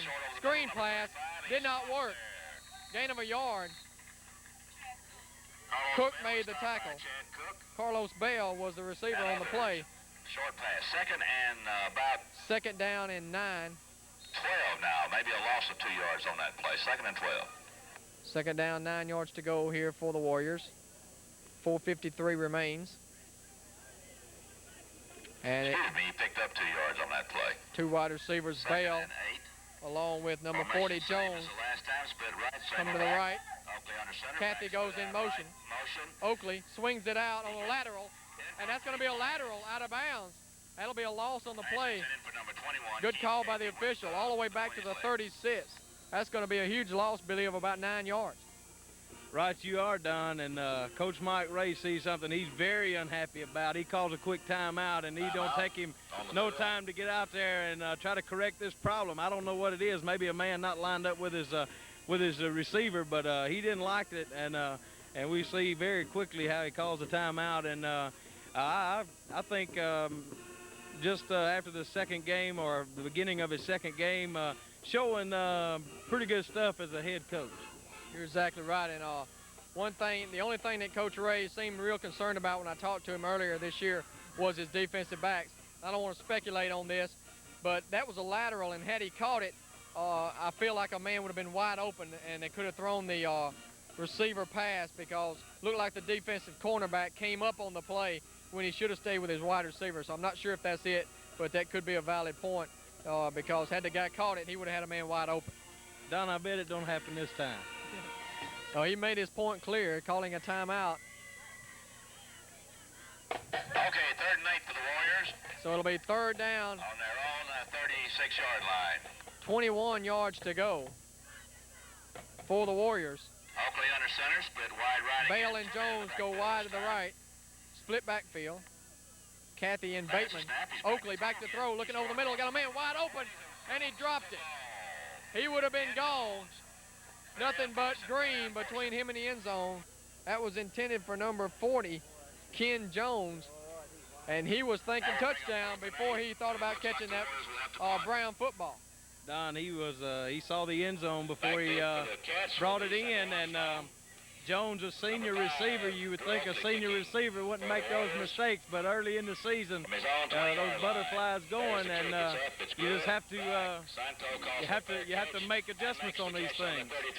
There's the punt, and Santo makes a fair catch at the 32-yard line. So that was about a 32-yard kick, no return. It'll be 1st and 10 Wildcats. Each team has turned the ball over once. At the Calhoun City Elementary School support group is selling T-shirts. And some of the coaches talking now with Jeremy Azale. He might have been the guy who missed the coverage that time for the Wildcats and let the man get wide open. So hopefully they can work that out. Back on offense now. I formation for Tucker. Hands it off. Option play. He's going to keep it to the 35. Tucker cuts it back to the 40. 1st down to the 46-yard line. A gain of 12 on the play. Tackle Stuart House once again on the stop for the Warriors. He's finally pulled down by number. But a gain of 12 and a 1st down for Jerome Tucker. No, that's a mark of a senior quarterback. Sort of took the option under his own. Sort of directed it his own way and called the shot and got the yardage for the Wildcat 1st down. First and 10 from the 46. And if we're screaming on your TV, it's because we cannot hear ourselves think up here with the PA system right behind us. So we apologize for that. Split backfield now. Cook and Santo. Here's Cook straight up the middle. He pounds his way up to the 49. A gain of about 3 or 4 yards. He's finally brought down. It'll bring up second down and 7. Stuart House was there again. He's everywhere. Strong linebacker. He's the captain of that team. So you can take a look at him getting the call from the sidelines from the Second and 6. head coach. Second and a long 6. That's Jerry Barrett for the Warriors. On their own 48-yard line. Split left High formation now. Second down and 7 yards to go. 2 receivers for the Wildcats. Here's a pitch sweep to Santo Armstrong. Looking for running room. Cuts it back to the 50. Still on his feet to the 45. He's to the 40. He's to the 30. He's gone. Touchdown, Santo. 13-0 Wildcats. No flags on the field. And once Santo Armstrong gets through that line, there's nobody here, or maybe nobody in the state that can catch him. And that's something we haven't seen in about a year, but it's good to see it again there, Billy. The extreme quickness of Santo Armstrong. Don, defensive Warriors had him for a loss of about 2 yards. And when he broke loose, like you said, when he gets the opening and he sees that end zone, he's gone, and it's hard to catch him.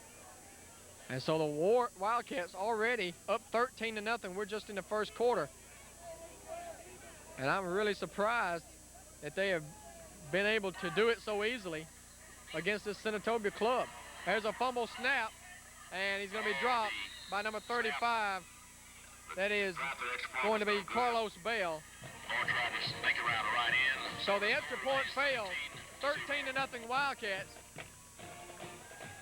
And Billy, I knew coming in that Calumet City had a great team, but so far they're making it look easy against a good Senatobia team who's picked to finish first in their division ahead of Water Valley and Independence. Well, you know, I've heard a lot of folks say, Don, before the season started, that maybe the Wildcats overloaded themselves with a schedule, but I'm going to tell you, I pull for all the county schools, and not just saying it because we're here tonight, but hey, if they handle every school like they're handling so far, I don't think it's an overload. I think the guys are prepared mentally, and they've come in and they know what they've got to do, and they're getting the job done. You know, Billy, anytime you make it to the state championship and you lose, that gives you an incentive the whole next season, off season, to work hard, because you know you got a little taste of that championship game. You really want to get back to it. That's right, Don. Santo kicks off. Short kick taken at the 18 by Kathy. Kathy to the 25, to the 30. He is hit hard at the 32-yard line. That was Ezel, along with number 2, Campbell. Hope I'm pronouncing that right. Damon Campbell was there as well. First and 10 at the 32.5-yard line for Senatobia. Of course, we saw Senatobia, Frank Laster and myself, last year against Water Valley.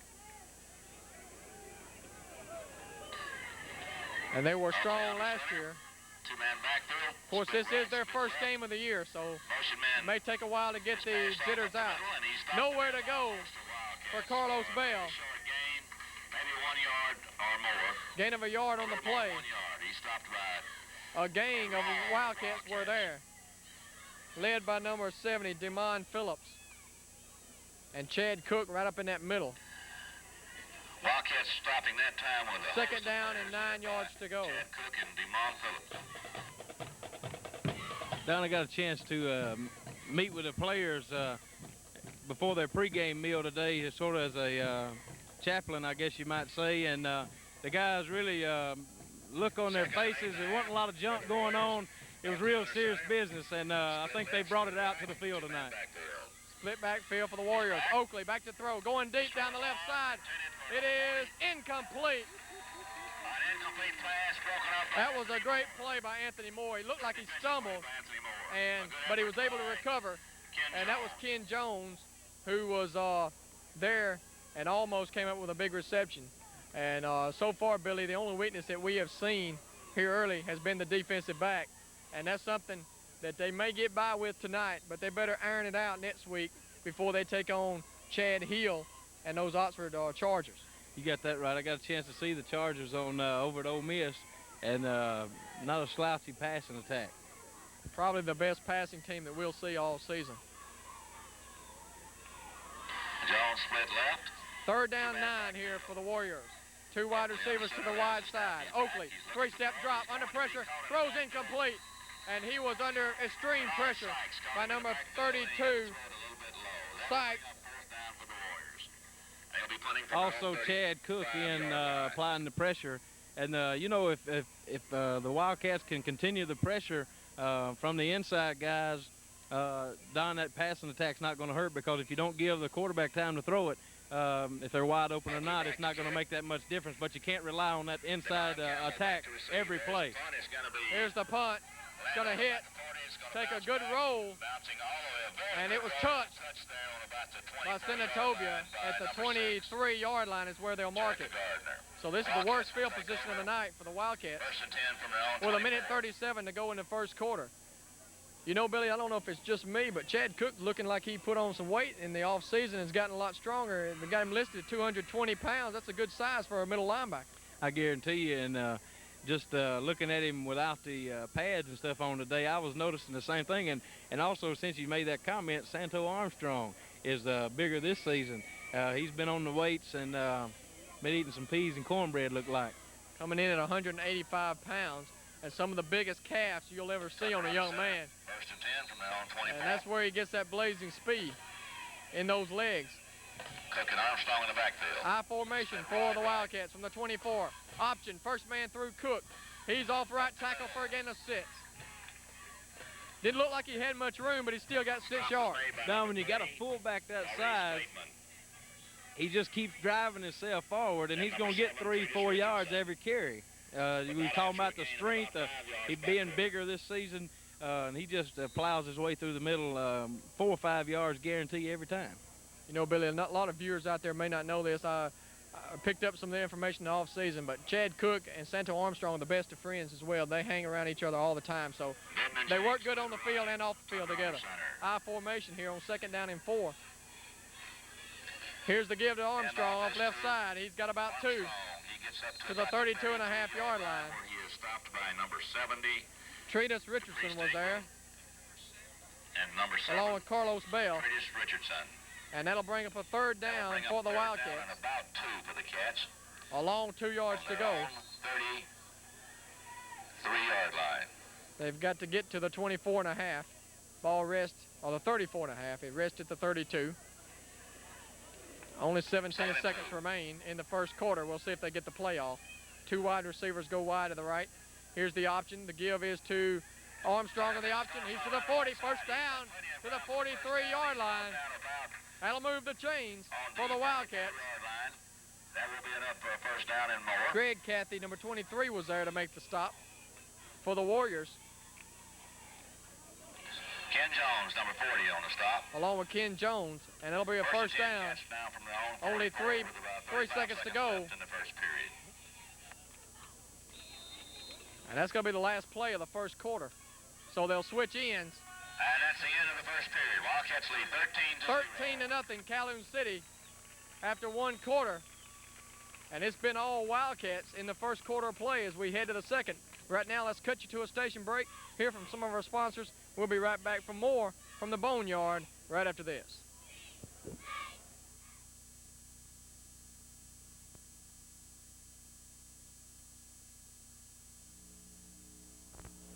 Your telephone is your link to the world. That's why Calhoun City Telephone Company is dedicated to bringing you the latest in modern calling services. For home or business use, Calhoun City Telephone Company is what you need to keep in touch. Enjoy advanced calling services and crystal clear call quality made possible by digital technology and space-age fiber optics. We also provide a selection of phone equipment to meet virtually every calling need. Our friendly staff can answer all your questions. Call Calhoun City Telephone Company today at 628-5151. We're ready to serve you. Calhoun City Telephone Company.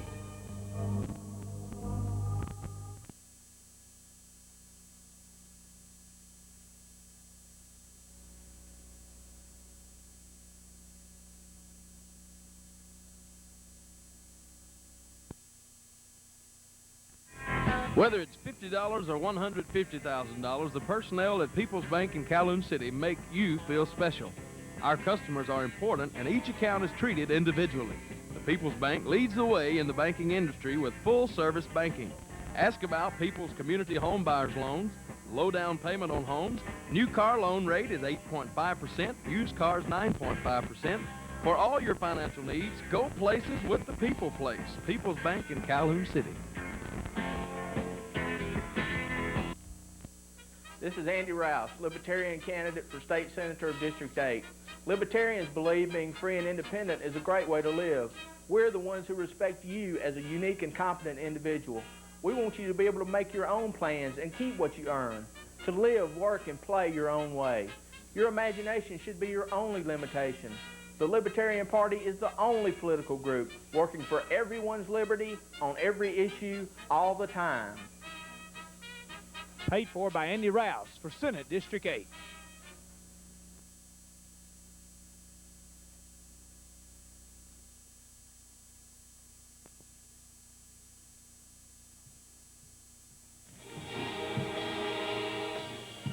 Welcome back to Calhoun City. Don Brooks along with Billy Nelson and Rob Morgan on the camera. 13-0 Wildcats. Our first look at the Wildcats this year. Haven't seen them since the state championship game last December. Under new head coach Mike Ray. Even though he's new, Billy, he's been here for a while, so he's very familiar with the talent that he's got out there. You're right, Don, and being assistant, you might say, under David Ballman, that don't hurt either. We've already mentioned his young assistants that he's added this year. Tucker rolls to the left, and he is going to be stopped at about the 45, a couple of yards on the play. Shun Brooks. Mario Hawkins was there to make the stop. Gain of about 2 yards. For the Warriors, along with Shun Brooks. It'll be 2nd down and 8. Checking in, Herod and Jody Jennings for the Wildcats. Trying to pull away in this one, already up 13-0. And they have the ball now at their own 46. 2nd down, 8. Santo lines up at the wingback formation. He goes in motion behind Cook. Here's the option. Pitch to Santo. Santo trying to get to the corner. Hit hard. Fumble. Picked up by Senatobia. Jones recovers for the Warriors. Santo a little slow getting up, but it looks like he's okay. He was hit right around the knees or the shin area. The ball came loose. Keith Cathy made the hit and knocked the ball Keith loose. Cathy made the hit. By number 40, and Jones picked it up. So a big break there for Senatobia. Big play on the part of Jones for the Warriors, and looked like the Warrior defense is keying in on Santo, and the offensive coach for the Wildcats going to have to change things up a little bit and sort of shuffle plays around because they're keying on number 22 right now. Flanker left, flanker right. Pitch sweep right to Cathy. Cathy to the 40, down to the 35, knocked down at the 34. He's close to a first down. Gain of about 9 or 10 yards. Very close. Ben Collins made the tackle. Down the momentum has all of a sudden shifted on one mishap by the Wildcats. The momentum has switched to the other side, and you can just, you can sense it. The fans was all excited, and a nice run on the part of the back there for the Warriors. Gain of 9, 2nd down and 1. So Cathy made the big hit. Then he turns around and makes a good run. Play action. Oakley has a man open, overshot his tight end, number 87. That is Jay Huey, the tight end. Matt Monteith. Incomplete. It'll bring up 3rd down, 1 yard to go for the Warriors. And that's about the 4th time tonight, Billy, that they've had a guy who's had a little opening, but the quarterback has not had time to sit back there and thread the needle. That's right. Monteith wide open. I give you the wrong number. It was Monteith instead of Huey. He was wide open. The quarterback just couldn't connect with him, Don. Under center. I formation, 3rd and 1. Straight up the middle. Not much, but he's got the first down. Down to about the 32. That's enough for the first down. The fullback on the carry. Got enough for the first down. That's number 43 for the Warriors. at being Ben Collins and Michael Omar Rhythm and others on the stop. Shemichael Not Connor. until the first Omar down. Wilson, excuse me. First and 10 for the Warriors on the Wildcat 32. First down for Senatobia. 9:58 to go. They trail 13-0. Trying to get back in it right here. Drew Oakley comes up to the line. Oakley, a senior quarterback who came into his own toward the end of the season last year, according to some Senatobia folks. Here's the fullback off the right side, number 30 Bateman on the carry. Maurice Bateman. Good low running that Initially time, hit by number 17. and a gain of about 6 yards. To break through. Make it 5. Second down, 5 yards to go. It'll be 2nd and 5 now. For Senatobia. On the Wildcat 27. Warriors on the move after the fumble in Wildcat territory. Split back formation. Oakley back to throw, looking left. Throws complete. He's got a man headed for the end zone. Touchdown for Ken Jones, number 40. Ken Jones on the pass. Just a little quick out in the flat. He was all alone against the defender. Caught it, cut it back inside, and he was untouched for the touchdown. Senatobia right back in the ball game. Don, we've been talking about it the whole first half, that sooner or later they're going to get that break, and that time he was wide open, and one counter step, and he was gone. Touchdown for the Warriors, and they're right back in the game, 13-6. Holding will be number 8, Shane Oakley. 61, the all-purpose man, Stuart House, who made an interception earlier, been in on a lot of tackles. He'll attempt the extra point to try to make it 13-7. Kick is up. He nailed it. Off the bathrooms over there, Billy. And it's 13-7. Wildcats now. And as you said, the big fumble turned this one around. Senatobia right back in it. And you know, you don't want to question the defensive philosophy of Coach Ray. He's a fine coach. But you have to think about maybe going to a zone. And, of course, they are attack defense. They like to go after the quarterback. But there's too many one-on-one coverage and too many opportunities Senatobia has had. And they finally calculated the play and came through. That's right, Don. And little misunderstanding on the part of the Wildcats. Wildcats will be Anthony Armstrong. They can't let that touchdown bother them. They got to play their game like they've been playing all night long. And so we'll have to see what kind of adjustments are made. As you were talking about the defense, maybe going to a zone, you're going to have to try something because the receivers for the Warriors are wide open. And sooner or later, Oakley's going to make connection. That's right. Oakley going to a quick 3-step drop, able to get off the pass that time. And it's going to be hard for the Wildcats to get to him when he's only dropping back 3 steps and gunning the quick outs. That's what Senatobia will have to do here tonight. Well, looks like we have a new kicker for the Warriors, number 9, Nick Mickens. Nick Mickens will kick it off for the Warriors. Back deep, Santo Armstrong. He's a threat every time he touches the ball. He'll take it at the 10. He's up to the 20. He's got an opening. He's to the 40. All the way to the 46-yard line. He had about 2 men to beat and could not get through there. And he shot out like a cannon all the way to the 46. Carlos Bell, who made the touchdown, was the only guy that stopped him. And that brings back memories, Billy, of the long run back against Okolona last year. That's right, Don. And Carlos Bell made a touchdown-saving tackle there because, like he said, Armstrong saw the opening, he saw the end zone, and he was gone. 1st and 10 at the 46 for the Wildcats. Armstrong. And if Senatobia folks have not heard of Santo Armstrong, they have now. Here's Tucker on the option. Bad play by Tucker. Ball's on the ground. Senatobia has it. Not a wise decision by the senior quarterback, Jerome Tucker, trying to do too much. Looks like he fished it back and it was recovered, a fumble. 1st down, Senatobia, the 3rd turnover for the Wildcats here in the first half. Jones, number 40 of the Warriors. And you just cannot afford to do that. 3rd turnover by the Wildcats. 1st and 10 for the Senatobia Wildcats. now, with 8:27 to go, has a chance to take the lead. If they can punch it in here, good field position.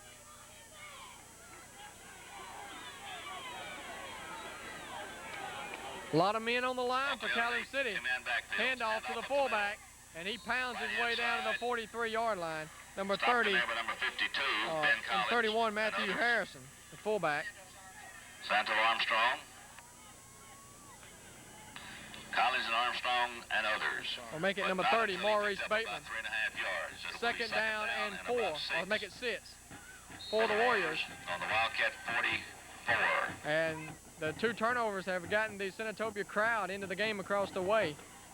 They brought a good many folks down here for their opening game of the season. Big game in Water Valley tonight. We'll talk about that a little bit later in the broadcast. Oxford and Water Valley should be a good one. Line formation. Play action, back to throw. Bale is open again. Lobs it up there. Toe, he's got to the 15 to the 10. 5, down to the 1-yard line. They're going to mark him out at the 2. Jerome Tucker on the 1. Carlos Bale 3.5-yard line. beat Jerome Tucker down the sidelines. And the Warriors are passing Calhoun City to death. Don, we said earlier, talking about if Oakley could make connection, and that's twice he's made connection with Jones, and for big yardage, one for a touchdown, and that one almost a touchdown, and the coverage from the defense of Calhoun City, there's going to have to be a change. There's going to have to be some settling down, and they're going to have to pick their man up, or else this thing could turn around real quick. You're exactly right, and not only for this week, but not to lessen the passing game of Senatobia, which is very good, but next week it's going to be a whole different level, because seeing Oxford play, they have an unbelievable passing attack. Receivers that are out of this world quick and have great leaping ability, and a good senior quarterback who has a great arm. So, you know, you talk to Coach Ray, though, and he has a tough schedule, but this really doesn't matter. You want to win, but you get to those division games when it counts, and that's what's going to count toward the state championship. That's right, Don, and they're sort of like preparing themselves here in these first 4 or 5 games, and they've made a couple of mistakes here in the early going of the first half here that they need to work on, because, like you said, going down the stretch, those type of mistakes will hurt, and they will hurt real bad. Senatobia just took a timeout, and while we got a break, Billy, you got some few sponsors to go over with us right now. We've already talked about some of them. We have some other proud sponsors we want to mention now as well. That's right, Don. Calhoun Apparel Incorporated helping make the broadcast possible tonight, along with Kelwood Company and Kelwood Factory Outlet. Also, Heilig Myers Furniture in Oxford, and also Rebel Incorporated also at Oxford. Some fine sponsors making this broadcast possible, and I want to remind you to go by these sponsors and let them know you appreciate them sponsoring high school football action here on your local sports connection, TV7, TV34. Okay, Senatobia knocking on the door. First and goal at the 2. And we'll see if the Wildcat defense can stiffen right here. Under center, 2-man backfield, I formation. Big defensive line in there. I formation for Oakley. Give to the fullback, Bateman. He's in there, touchdown. A 2-yard run for Maurice Bateman. In for the score. And the momentum has shifted. 13-13 with the PAT coming And we're all tied up 13 apiece with 7:18 to go first half. And Senatobia has only taken them 4 minutes and 42 seconds to score 2 touchdowns. Both short drives after turnovers by Calhoun City. And Billy, you know, I don't care who you're playing, it doesn't matter. If you turn the ball over 3 times, you're in a lot of trouble. That's right, especially the big turnover, the fumble, and the momentum was already going toward the Warriors. And there you have it. Hey, momentum changed. The turnovers from the Wildcats results in 13 points. The extra point, the point after was missed. But hey, the momentum has definitely switched across to the other side of the field, and the Wildcats are going to have to bounce off of this and take advantage of, you know, just wipe out the mistakes they've made and go ahead, because there's still a lot of football left here tonight. That's exactly right. So the first quarter dominated by Calhoun City. So far, Senatobia has dominated the second quarter. And let's cut you to a station break, hear from some more of our sponsors. We'll be right back with more right after this.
America's largest recliner sale now at Heilig Myers Furniture in Oxford. Our own Berkline Rocker recliner in green, blue, and mauve is the hottest recliner purchase of the year. $299.95. Your choice plus a terrific warranty that covers it inside and out.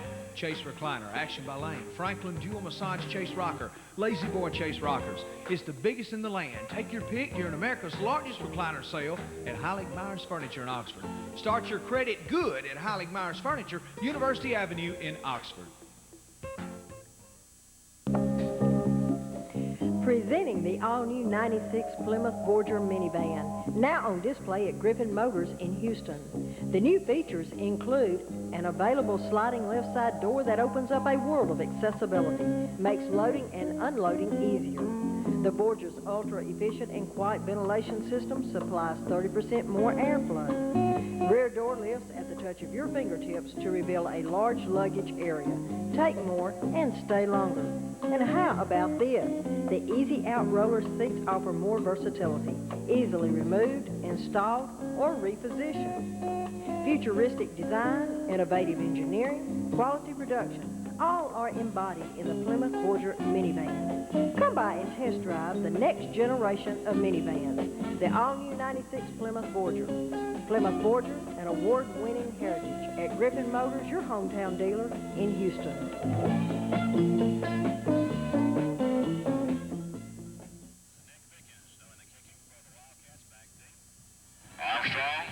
Welcome back to Calhoun City. We're all tied up 13-13. Nick Mickens kicking it off. There's a kick. And it's a good kickoff. Santo catches it over his shoulder at the 4-yard line. He's up to the 10, 15, 20, cuts it back, drops at the 24-yard line. 3 Warriors were there. 35 was there. That's Carlos Bell along with DePriest Ingram. Mario Hawkins and Mario Hawkins. Catch your numbers.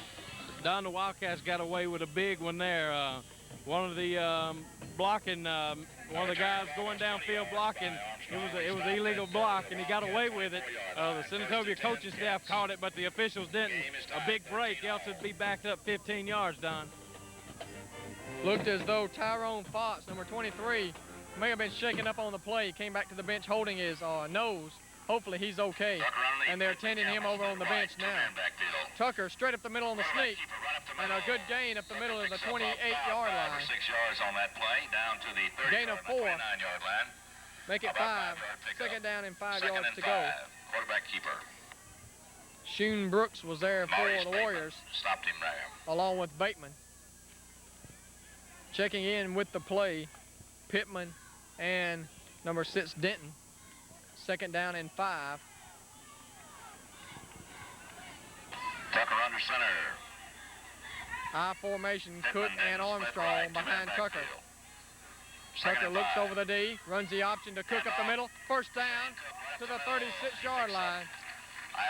Brought down by Corey Sims and Stuart House once again. Also there, Maurice Bateman. First down for the Wildcats. Remove the chains.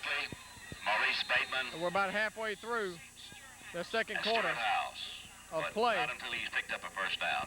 And we have a timeout on the field, official calling a heat timeout. With 6:08 to go in the first half. The heat timeout took a new name on Saturday up at Ole Miss because they really needed those timeouts. It's a lot cooler here tonight than it was Saturday. Don, we want to take a look at some more of our sponsors tonight. Bonnie's Pageant and Formal Wear. Also Cole Jewelry in Bruce. Warehouser Incorporated. Also Brian Yaw at Calhoun City Telephone Company and all the staff. For all the updated phone features, see all the folks at Calhoun City Telephone Company. Crocker's Pharmacy, another fine sponsor of tonight's ball game.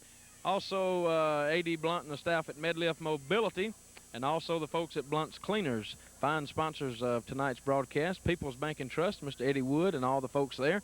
Also Calhoun Apparel Incorporated, Heilig Myers Furniture in Oxford, Rebel Incorporated Oxford, and Kelwood Factory Outlet, all bringing this high school football action to you tonight on TV7, TV 34. Good to be back with you, Don. Thank you, Billy. You as well, and we're looking forward to a great 1995 season. Have a lot of good teams in this area, and you talked about coming from Pontotoc earlier. Pontotoc beat Houston 40-0 last week rather, and they've got one of the best teams in the state, and I know they're pointing toward next week's battle with #1 ranked Amory. That should be a good one. That's right, Don. And also speaking of Pontotoc, Pontotoc, one of the county schools, is in this division this year. North Pontotoc, well, South Pontotoc too, isn't they?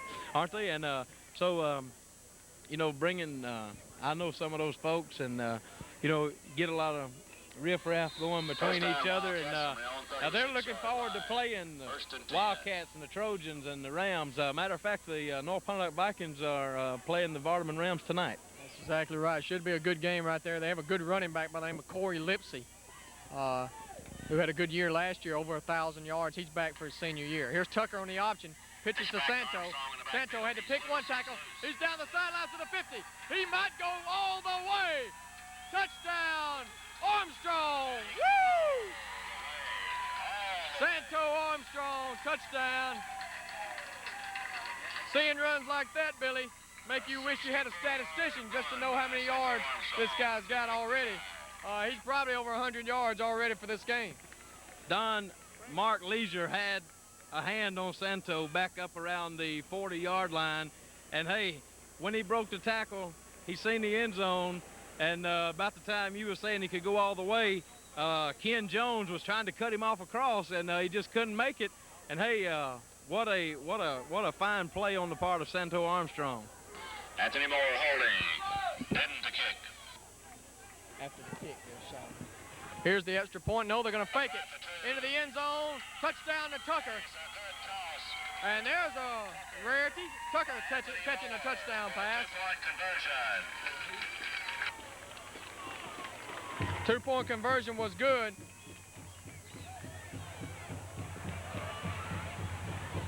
And you take a look at the sidelines.